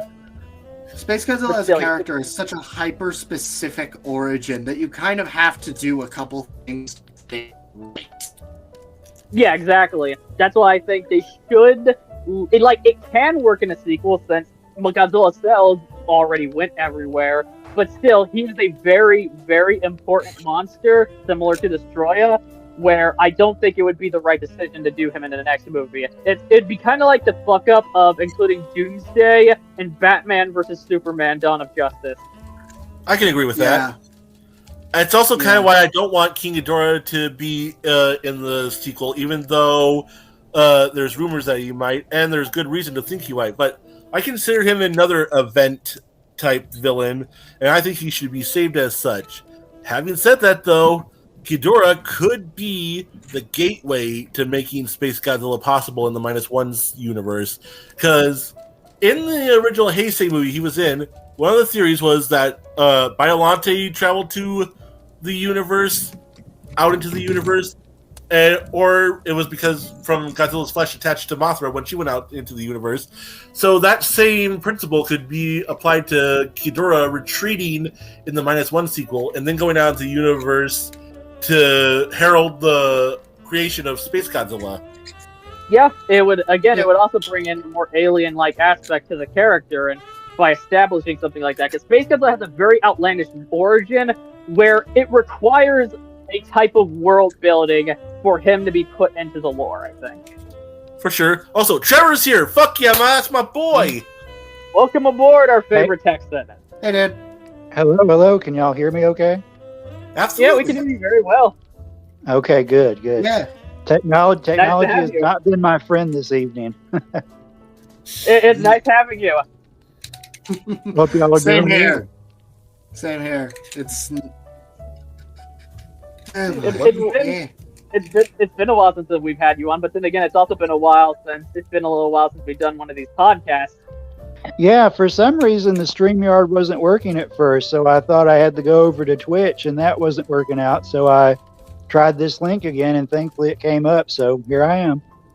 Hey, I'm glad, because this is a topic that I would love to have you on, but Cody, ask him someday, get him a little caught up. Okay, so we already talked about the Marvel Comics announcement in full detail, and we are now talking about Yamazaki returning to make another Godzilla movie. Can you give any thoughts on both? Like, let's start. Can you say anything about the Marvel Comics announcement? I think it's awesome, and for one thing, it doesn't look like it's going to be like that original Marvel version of Godzilla. It looks like it's going to still be the Kiryu Goji version that we've seen in IDW, so that's going to be cool. As far as what they're going to have them do, I would kind of like to be surprised. I think what they're cooking up with the Fantastic Four sounds really neat. The fact that Ghidorah is going to be the Herald of Galactus and the Silver Surfer is going to team up with Godzilla, that sounds all really cool. And I also think that this time around, instead of like a brief little cameo from Spidey, they need to actually have Spider-Man and Godzilla do something together. Because that was one of the things that was missing from that original Marvel run, is that they never did anything with Spider-Man, and it was such a missed opportunity. Well, here's what I told Cody earlier, and Minecraft World wasn't here either, so this is something you both could eat up. I said, since now Marvel has Ultraman and Godzilla, I would like to see first a crossover comic of Godzilla versus Ultraman, like no superheroes beyond Ultraman in there. And then, in the next comic that follows up in it, Godzilla versus Ultraman versus the Avengers.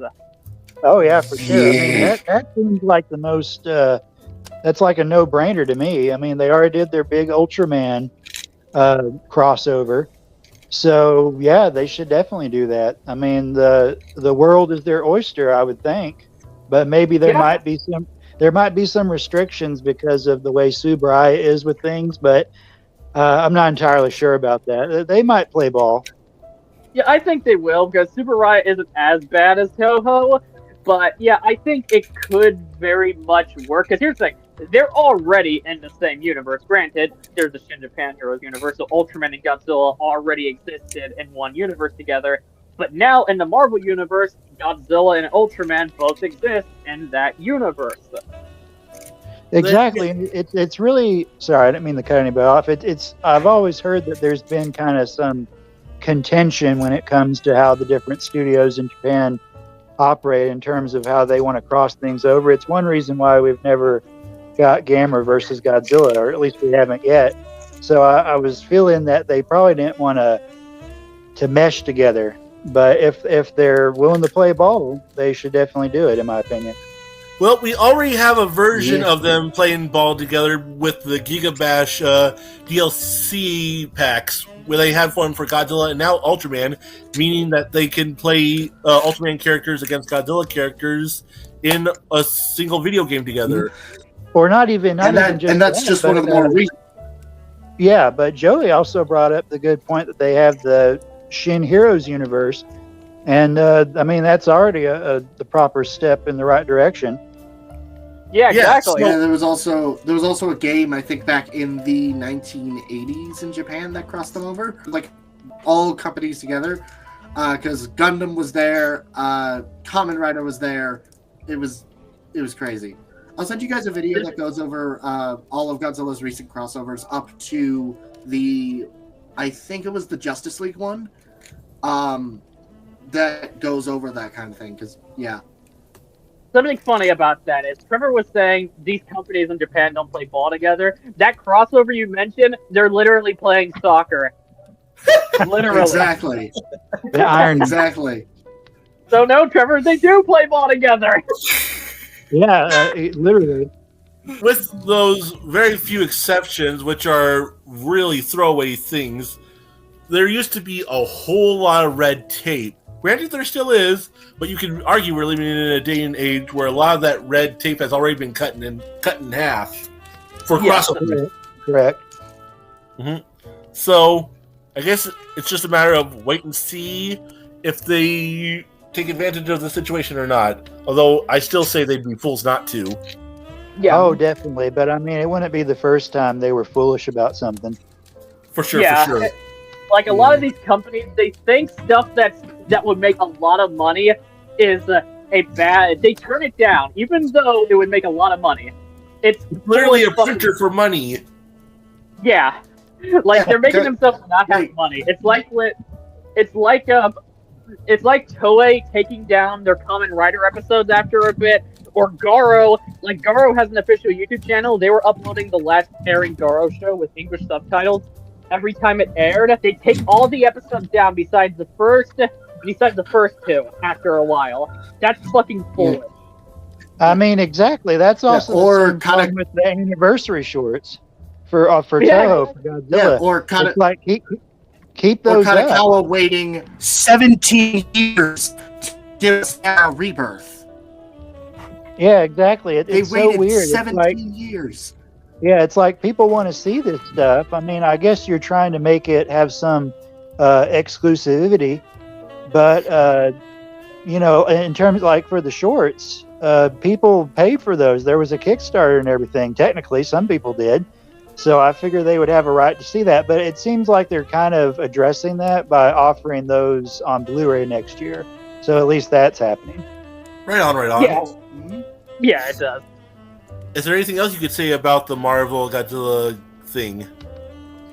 Honestly, I would love to be surprised. I hope they come up with some things that we're not expecting. But I also feel like there's several characters that the last iteration of Marvel Godzilla didn't run across. So, you know, the world is their oyster. We're finally getting Godzilla versus Hulk, and I love it. Also, let's get Godzilla Please. fighting some of Marvel's own kaiju. The big one is Fin Fang Foom, but there's others like American kaiju and so on and so forth that they could. Dude, that would be- Definitely. Dude, You know that what the would be big one is? absolutely hilarious if it's American Kaiju. It would be so great. It'd be so great if they had his name's Kid Kaiju, right? I think so. Yeah, the Inhuman. Yeah, if they have him and his 4 or 5 monsters that he has run across him, that's like a no-brainer. This Yeah. stuff literally writes itself. Can print your own money, people. You just have to take the next leap. Exactly. It's like there's so much they can do with it. Right on. So, Trev, now that we got Yes. that out of the way, what was your initial reaction to Takashi Yamazaki's announcement that he was making the next Godzilla movie? I mean, I'm very happy that he's doing it, and it really makes the most sense because look at just how many accolades and how many, not really trends, but the fact that -1 broke the mold. It's like we're kind of annoyed by it now, how the normies are just treating it like it's the first good Godzilla movie, which fuck those guys for saying that. But it was something really special. They definitely need to keep on following through with it, in my opinion, because I mean, this could continue that wave of Toho Godzilla kind of still being mainstream and causing a Western buzz. So again, I keep on saying no brainer. That feels like the phrase that I keep on falling back on, but yeah, it's very exciting. You only keep using that phrase because it's true. Well, exactly. Yeah. I mean, the only words that you can use, I mean, you might as well keep using them. They're the best ones to use. If it ain't broke, don't fix it. Trevor, you know something I want to say? What's up? I love how you have such a calm voice. You're able to say stuff like "fuck those guys" and still sound polite as fuck. Well, I mean, it's so frustrating, man, because it was so good to hear -1 get all this praise, but then these jackasses are making all these YouTube videos saying that, this entire history of movies is actually dog shit. They finally got it right after 70 years. The nerve of them saying that, it's infuriating. Oh, I agree. I just think it's funny how calm your voice is while saying which they are jackasses. I love how you're able to be polite. You're able to insult them in the most polite way possible. Whereas exactly, they don't deserve my anger. I mean, I am angry at them, but there's no need to get all worked up about it. I'm just going to state the facts, Yeah, Trevor, I agree. All calm and cool collective versus me and my autistic ass going autistic, angry, going at them, telling them to put me in the parking lot. Yeah, everyone else here, we autistically scream. Trevor is just like, fuck those guys. I mean, yeah, that's as simple as it gets. Fuck them, because I mean, they don't know what they're talking about. Oh, I agree. Still, Yeah. For sure. Thing is, we saw a similar thing with back when Shin Godzilla first released, but it was nowhere than now, Shin Godzilla which didn't have the same localization. Yeah. That's because Shin Godzilla didn't have the same localization. True, But true. yeah. But yeah, Texan ASMR for the win again. Y'all are too kind. Y'all are too kind. Trev, I have a question for you. Do you think this is going to be a direct sequel to -1, or do you think that they might try to get Yamazaki to do another reboot, another solo film reboot? So this is the big one. Toho seems to have been comfortable with kind of just doing different interpretations of the original movie, more or less, basically remakes. But I would really like them to break the anthology style that they've kind of been stuck in for years, and actually stick with some. Well, and also I considered this. Whenever they did the Millennium series, they were basically trying to see what would stick. And they wanted Kaneko to do a sequel to GMK. He said no. So then they brought back Tezuka to do the first Kiryu movie, and that was a success, because Mechagodzilla. Then when they made a sequel to that, it didn't do well. So I'm wondering if there might still be people at Toho who are thinking, well, last time we pulled the trigger on a sequel, it didn't do well. So, we might need to just stick with these different individual interpretations. But that being said, I think that it makes the most sense to do a direct sequel because we love these characters that they've established. Hell yeah. They've left enough there for us to wonder what will happen next. I mean, Noriko, for one thing, what the hell is going on there? I want some answers for that. And I think Yamazaki has expressed interest. I mean, more than just interest. I think he's basically said that, or he did at one point, he said that he wanted to actually do a follow-up with those characters. So I'm hoping that they have given him the green light on that, because to me that makes the most sense. That's the story, that's the setting, the characters that have resonated the most with audiences. So yeah, let's see the next step. And you know what that tells me, Trevor? The fact that he wants to take that next step, it tells me he already has ideas of how to do it too. So oh yeah, think about it.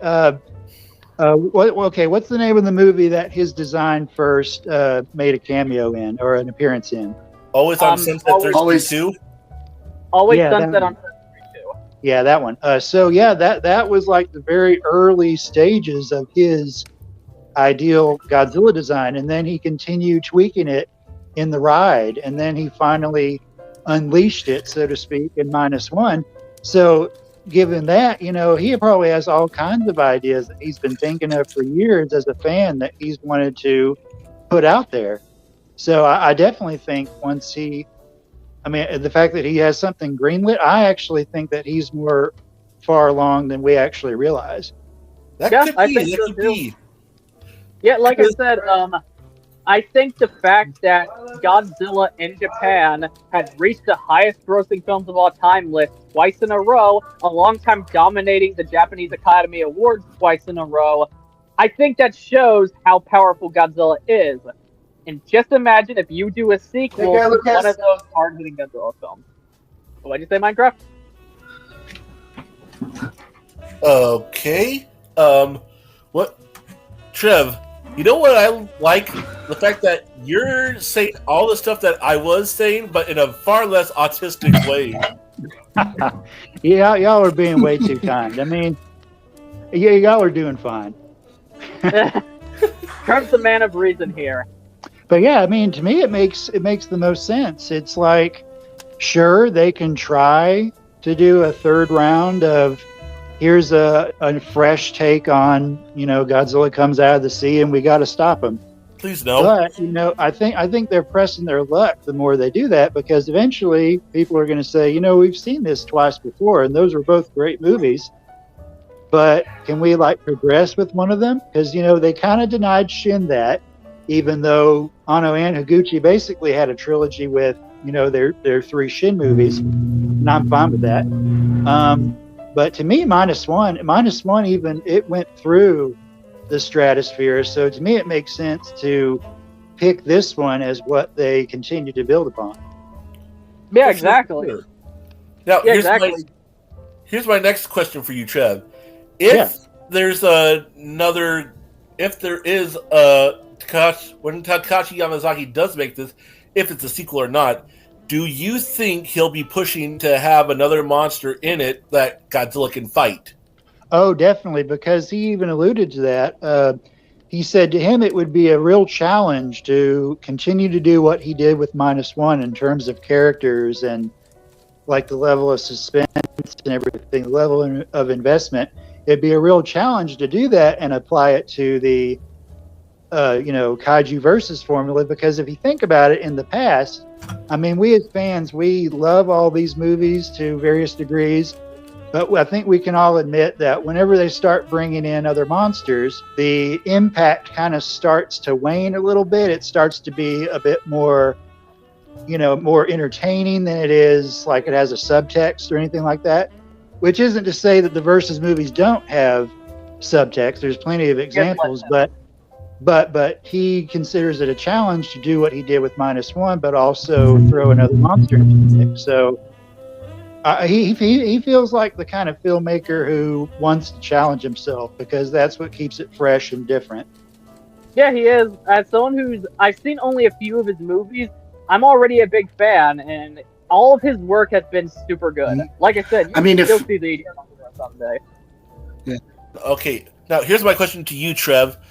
You say that Yamazaki wants to challenge himself. Do you think he can rise to that challenge? I mean, I like the guy a whole lot. He's kind of won me over. I mean, more than just kind of. I mean, I think he's an ideal candidate for maybe the best Godzilla director ever. No offense to Honda or anything, but just the sheer enthusiasm he has for the franchise and the fact that he gives, it seems like, almost every movie its due and treats it like it has a place. I feel like, I mean, he's endeared me to him, and I certainly think, based on what he did with -1, that I think he can do it. Now, it would be very disappointing if we find out that it's not as good as -1, but I don't want to jinx it yet. I feel like, hopefully, he's going to pull a James Cameron here and deliver a Terminator 2. Even though I prefer the original Terminator, most people would say that T2 is the superior film. So it is. I'm hoping that that's kind of the approach that we're going for here. Yeah, I personally would love something like that too. Like, also when it comes to Yamazaki, I love him as both an artist and a person. Like, here's the thing: when it came to the American Academy Award, there was a fan in me that wanted to win because one, Godzilla, two, I think the film's effects were fantastic and deserved it. But the main reason why I wanted Yamazaki to win is he's so fucking wholesome. He came with his Godzilla shoes. He had his Ichibansho Godzilla with him, with his crew, all smiling and excited. It's like, how could you not have wanted him to win? Exactly. He's so personable, and so, you just want to hang out with him. I would smoke pot with Yamazaki. And I don't even smoke pot. You're like, I wanted him to win. Like, even if -1, like, even if I thought -1's effects were inferior to the creator, I don't. But let's say I did, his attitude alone was like, give him that fucking award. Come on. Really? Oh, I think I should say something so that no one tries to attack me later on. I was trolling Trevor when I was getting down on him about liking Terminator 1 more than Terminator 2. Even though your first time getting down on him, getting down and dirty. Oh, no. I'm going to pretend you didn't say that, but anyways,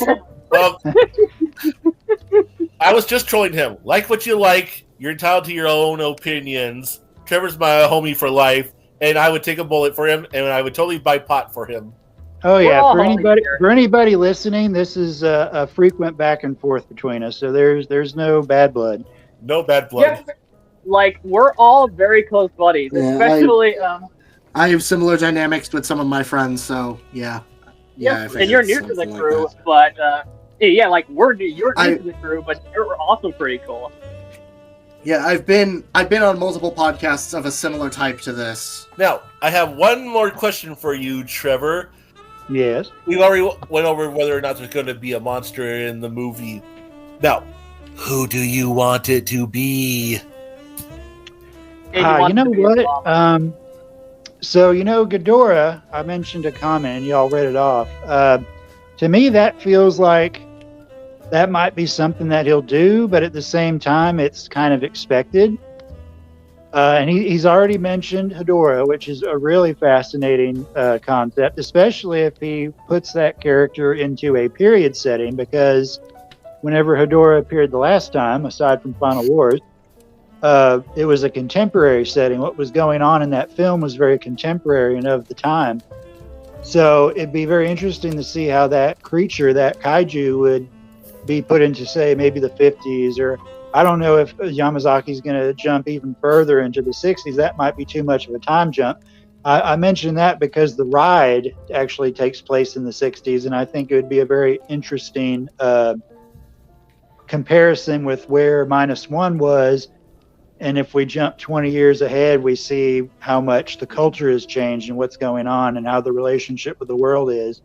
Well, here's what Yamazaki has said in interviews. He said that if he were to make a sequel, he would want time to pass in the movie as it has in real life. So it'd be sort of real time. Like, if 5 years have passed between the release of -1 and the second movie, he would want there to be 5 years in between the events of said movies in the actual fictional timeline. Yeah, that would make the most sense because, again, the only thing I was going off of was the ride. But then the more I thought about it, I thought, well, that would be too much of a time jump. But then it'd be very interesting to see where all the characters are at after that amount of time. Like, especially Noriko. Yeah, exactly. Or the little girl's name. It's slipped on my mind. Akiko. Yeah, she would be a teenager. She would be 18, 19 years old if it was the 60s. So that would be a very interesting jump forward to see how she's grown up in a world where, everybody's well, that's another interesting question is, does anybody know that Godzilla's still alive or that he's regenerating? That's the thing, is the world aware of it, or are they going to be taken completely by surprise again when he shows up again? I can't say for sure, but from my own, here's how I would want it handled, and I won't be upset if they don't handle it this way. I think Godzilla should lay dormant until something from the beginning of the second movie, something from the events of the beginning of the second movie, sets him off, and then thus reawakens him, just thus setting the rest of the movie in motion, and having the rest of the movie be a reaction to Godzilla's sudden reappearance. Yeah, that seems like it would make the most sense. So, with all that in mind, we're probably not going to jump that far. Like you said, it's probably going to be however long it takes for them to get going, film it, and then release it. That's probably going to be the amount of time that passes. But back to your original question, the kaiju. I'm fine with Ghidorah. I'm fine with Hedorah. Say that 5 times fast. Those two names back to back. That's why I had to. That's why I had to clarify when I said if it's a new movie, it'll probably be Ghidorah, because I already said Hedorah earlier, and I didn't want it being misheard as Hedorah. You are yeah, exactly. So there's one more. I think there's 3 characters that have been talked about a lot. The third one is Biollante, and people, I actually think Yamazaki said something about it, but people are also building off the fact that might have something to do with what happens to Noriko. And Cody, or in Minecraft, you also shared it. That new fan film, the documentary done by Lost Utopia Films, Terrell Christie. What they did with Biollante and that was incredible. Super creepy, super. It built on what Biollante is as an entity. It was very, very fascinating. So if they do something like that and make that be like what has happened to all the people that were marked by Godzilla, that could be something really, really juicy. Fuck yeah. And Joey, if you haven't watched that yet, I highly recommend you go and watch that little fan film. Yeah, I actually watched a few minutes of it last night, and I was like, man, this is so good, because it felt like a real documentary. So I just ended up getting interrupted, probably because, well, stuff happens. No, but it was so good. It was so good that I actually went back and watched all 3 of those, or 4 technically, because there's a small little Varan short on the playlist. I went back and watched those in chronological order, and it's like, it might be my favorite fan universe that's going on right now. It's so neat what it cherry picks from all the different iterations of Godzilla. It's so cool. There's so many cool things that are brought forth or meshed together. It's so cool. And its short runtime works because it's 100% framed like you're watching a documentary. It's a work of art. Yeah, and they're different style. They're different style documentaries. Like the first one is like a 50s newsreel, and then the second one chronologically is that one that would be like something you'd watch on tape, which adapts, the Griffin from the abandoned '94 script. It's really neat. I to put it bluntly, I fuck with it. Yes, exactly. And that just to go to show, like talent goes a long way, because I don't know how much money went into that, but those effects looked incredible. Oh yeah, it's again. I mean, I keep on. It's so cool. I mean, it just gives me the same. Lost YouTube Bellato, he has experience with this before. He does a lot of the commercial stuff for Titanic Creations. So also that's right. You're right. And also Oh, I didn't know that. Yeah. Who does? Lost Utopia. Oh, that explains it. I know some people Yeah. who's involved in Titanic Creations. Like, you know who Creature is? Yeah. Yeah, dude's very fucking close with my sister. I met him in real life multiple times. I've even had Joey's sister. Oh, And Joey wants him to bang him instead. go fuck Joey yourself. Outpost after dark. But yeah, like I've actually met the guy, and he's pretty cool. He's pretty cool. Well, that's great. It means that he lets Joey suck his dick. Go fuck yourself. Hey, you've been roasting me this whole stream. Fuck you. You would like to. Hey, look. You win this round. For now. I'll be back. But no, to your original point, Cody, basically any of the 3 that have been talked about, I'm fine with any of them. To be honest, again, in the past, I've had my expectations for what I would like to see in an upcoming piece of Godzilla media, but over time, I've kind of decided that I'd rather just be surprised and let them tell me a story. For sure. That's I think that's sort of a downfall of people as a whole. A lot of people say it's the quality of the products being put out, and there's arguments for it, but I also think it's partially because people have too high of expectations when it comes to media nowadays. Not to say that you shouldn't just accept what they give you, don't question it, just consume product. If you see something, by all means, give your opinion. But at the same time, I still feel that there are people that have too high of expectations out there, and I can see that hurting entertainment as we know it today, as much as the people making it not quite being necessarily up to the task. Well, the only problem with that is that it's fine to have expectations, but it's a bit unreasonable to expect a creator that you've never talked to or exchanged ideas with to do exactly what you're thinking in your head, because nobody knows that except for you until you tell somebody. So, that's why I feel like you should, as much as possible, take something at face value. And if you don't like it, that's fine, but try and engage with it fairly. I said this on one of my previous podcasts, specifically when we were discussing Every Frame of Pause's EFAP's video on Godzilla King of the Monsters.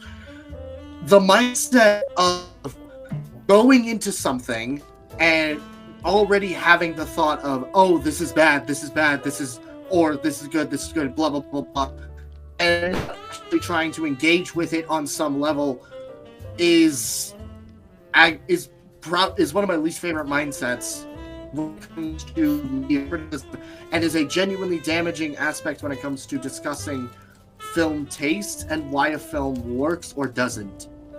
And this applies in a general sense with media. Yeah, I think if you want to be as, like many of these people claim they want to be as objective as possible, which I also strive to be. But if you want to be as objective as possible, you're going to have to judge it on what the artist is going for. Because I watched Up From the Depths, some original review of Godzilla Minus One when it was out, and he said when he was excited for Godzilla Minus One, he was hoping for it to be a Peter Jackson's King Kong equivalent to Gojira. He still ended up, like I said, he got a loose remake of it, but it wasn't the Peter Jackson Gojira King Kong equivalent to Gojira him and the rest of us is wanting. But as Up From the Depths also said, that's not a valid way to judge it, because it's like, that's just, and by that point you're just going in of, oh, this isn't the movie I would have made, instead of judging how Yamazaki executed what he wanted to make. I mean, to be honest, yeah, this I is would why actually, part of I this would is still pair those together. Those two movies, even if they're not doing the exact same thing, I would still watch 05 and Minus One together. Yeah, I would too. Yeah. I would too. This is also another reason why I say the context is key. To understand the film, you have to know why the decisions were made, what led to these decisions, and what was the original intent and what led to the movie itself. Yeah, because many of us, when it came to Minus One, like me and Up From the Depths at least, we were hoping for / expecting a full-on Gojira remake. We still got a loose remake, but it was still its own thing. But you know what?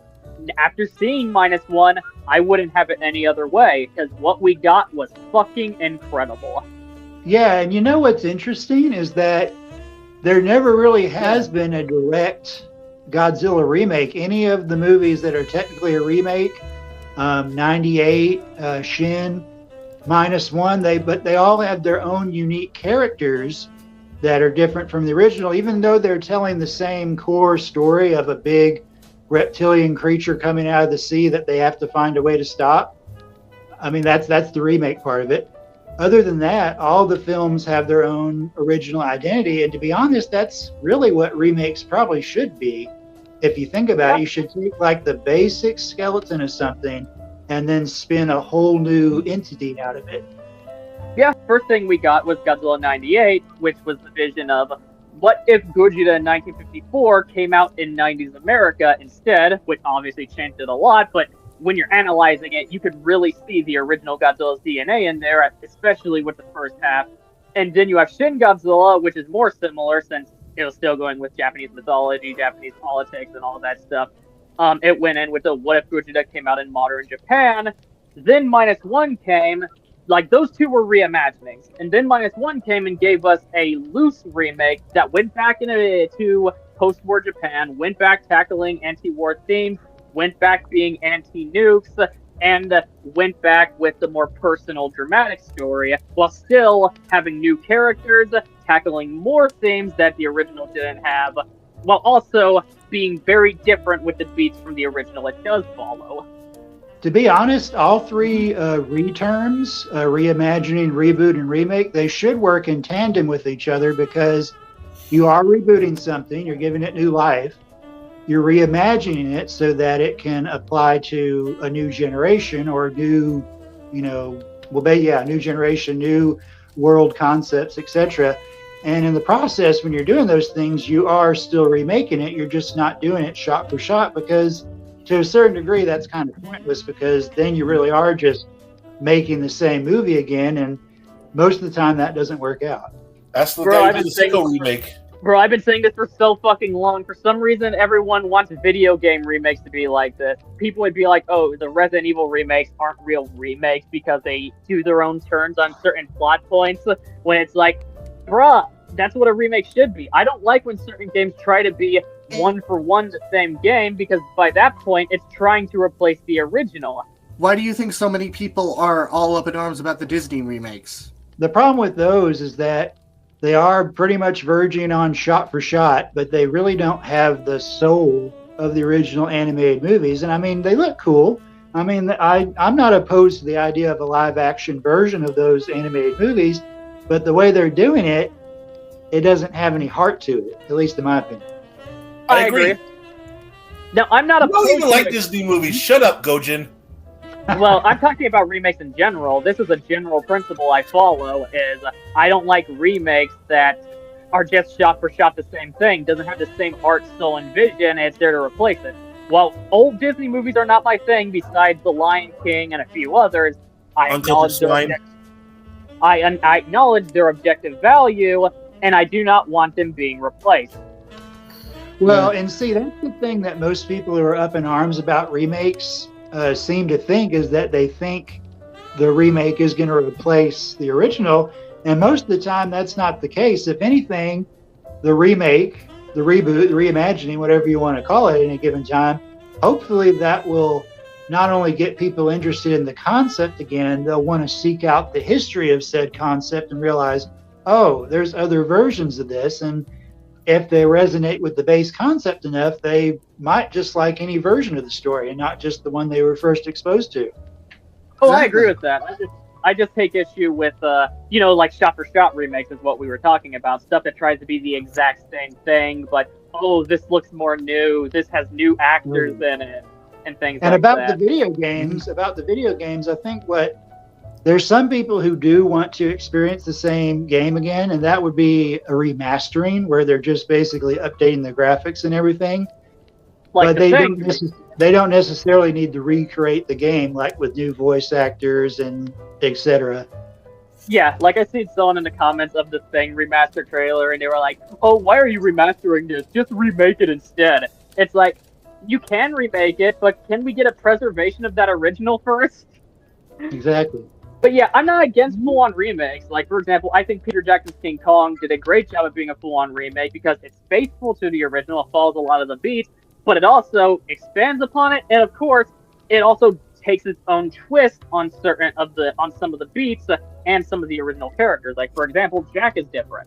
Well, and not only that, it's a period piece because, the 30s aesthetic has its own appeal to Kong fans, but it's also borrowing just enough from the Dino De Laurentiis version that it feels like a meshing of the two. So that's really what you should do when you remake something, is like, okay, this is what the original did, and here's what this other version did. How about we combine them and create something new, even though we're still telling the same base story. I also wouldn't be surprised if there were some other references from other material up to that point. With Godzilla, they, Return of Godzilla was a requel, one of the first ever, actually, which it always bugs me when people don't realize that Godzilla actually did a lot of this stuff first, and they give credit to something else. When it comes to the cinematic universe thing, the Universal monsters beat him by like a decade, roughly. Well, exactly. Like, you're right. And then the Showa era of Godzilla kind of fine-tuned that. But like I've been in a big Bond mood here lately, and it always bugs me, even though I'm a fan, it always bugs me when articles on sites say the longest running film franchise, and I'm like, bitch, Godzilla did that first. He has like 10, almost 20 movies on Jimmy, so can you get informed and report accurately? A lot of these journalists are hacks, and that was one of the reasons we made Sakura Central, because we actually wanted a site of journalism that isn't ran by a bunch of fucking idiots. No, exactly. On the podcasts that I'm a part of, we take the video side, you guys take the journalism side. We cover all, so we can all spread and take different pieces. If that makes sense. Gojin wants a piece all right up his ass.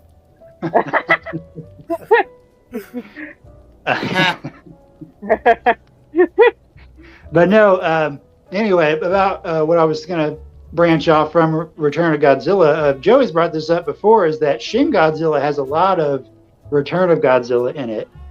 And that was my whole point about, there's other iterations. To some extent, even though Return of Godzilla was a sequel, it also can kind of be viewed as a complete reboot because it starts a whole own timeline of itself.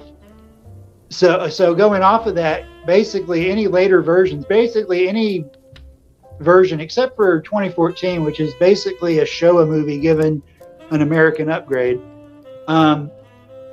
All the other movies that are just called Godzilla have redone the base concept, but thankfully have done something original with it. Return of Godzilla basically is really talking about the Cold War tensions. 98 is trying to reboot the character for American audiences who got into this genre for, because of Jurassic Park.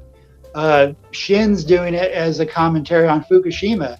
And then -1 is going back and saying, hey, what if Godzilla showed up right after World War II when we're at our lowest? So all of them have their own fresh interpretations of the base concept. Yeah, they do, and that's what gives all of them their own unique value. Is you have the original, then you have you can throw Return in there, then you have 98, then you have Shin, and then you have -1. And so my point, hopefully it didn't get lost. My point is when you update something, try and take from the past as inspiration and combine it into something that will hopefully give it new life. Yeah, and that's exactly what -1 did. -1 is full of inspiration. There's GMK, there's versus Ghidorah, there's Against Mechagodzilla, and then there's Spielberg movies like Jurassic Park and Jaws, and then there's even Miyazaki inspiration like Bridge of the Firefly. So much in there to make it unique. Exactly. Yeah.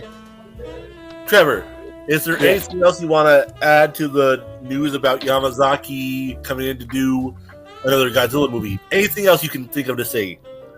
I hope that he achieves what he sets out to do, and I hope we keep the ball rolling with this golden age of with Godzilla. I think we got one of the best at it working right now, and I hope that he keeps on making it great.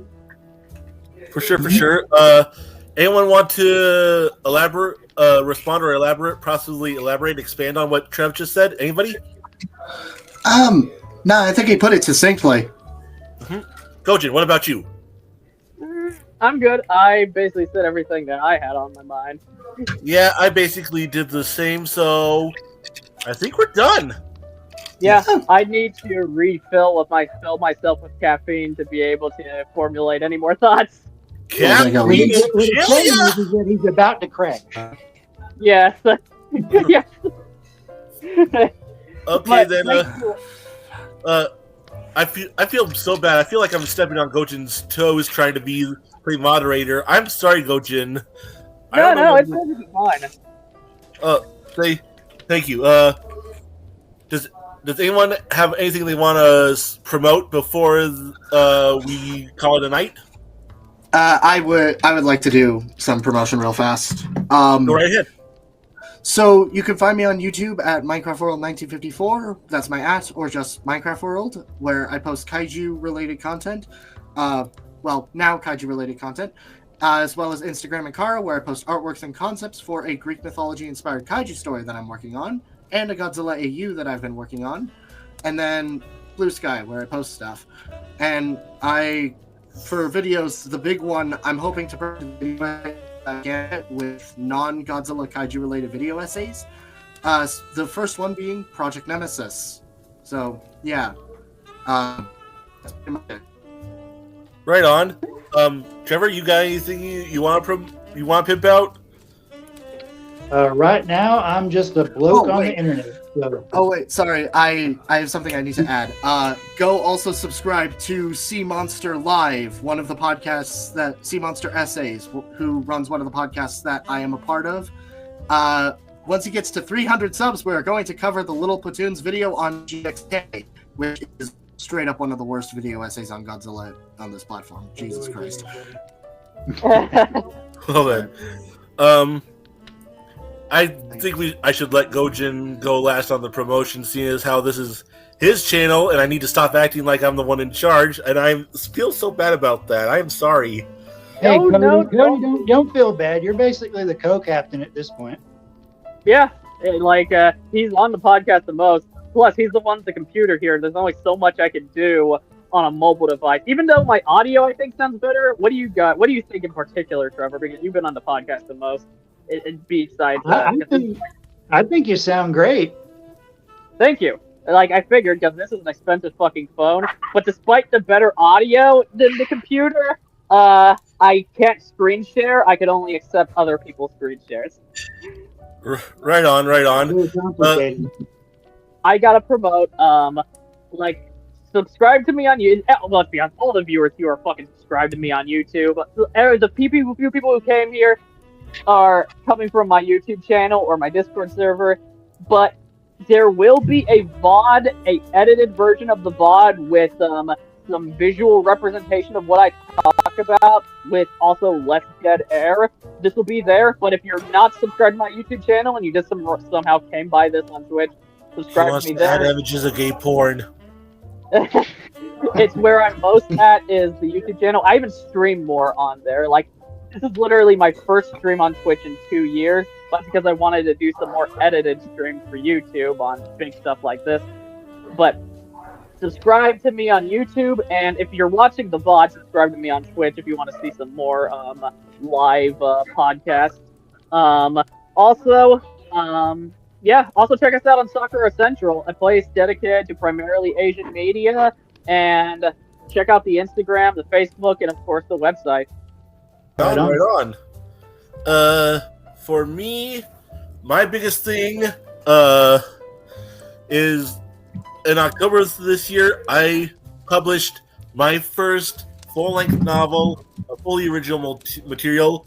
Before that, I was doing a bunch of short stories for Wild Hunt Press, and before that, I did a bunch of fan fiction. Don't ask me what my fan fiction handle is. You'll never know. I'll never say because I'm embarrassed by that stuff now. But the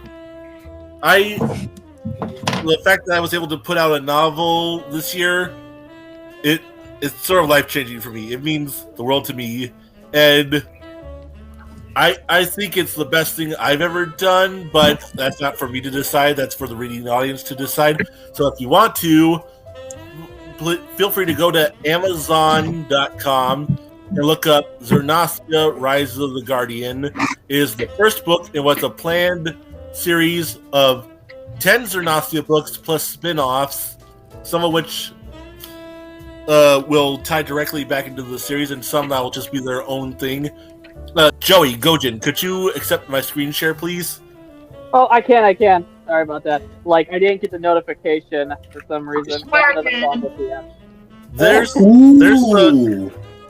the cover of my book. It is, again, that's Zernasia, Rise of the Guardian, the start of what I'm referring to as the Zernasia Nexus, which will be the shared fictional universe that all these stories are set in. This first story, is kind of like a cross between Godzilla, Ultra 7, and The Breakfast Club. So if that sounds appealing to you, if you like that kind of stuff, I think you'll like this first book. So feel free to look it up. And ta-da, there it is. Cody, I'm glad that you said the name of that because I was mispronouncing it this whole time. What? What? You were? I was. What were you calling it before? Let's see. I think I was saying Zernanica. So, that's bad on me. I mean, to be fair, that still sounds like a kaiju name. I mean, yeah, it does. But I'm glad that you actually said the right pronunciation because now I'll say that from now on. Now, question, Cody, about this book. It looks awesome. It sounds awesome, but I have a question. What? Is Ershon canon, if you know what I mean? If you know, you know. Say again? Say again?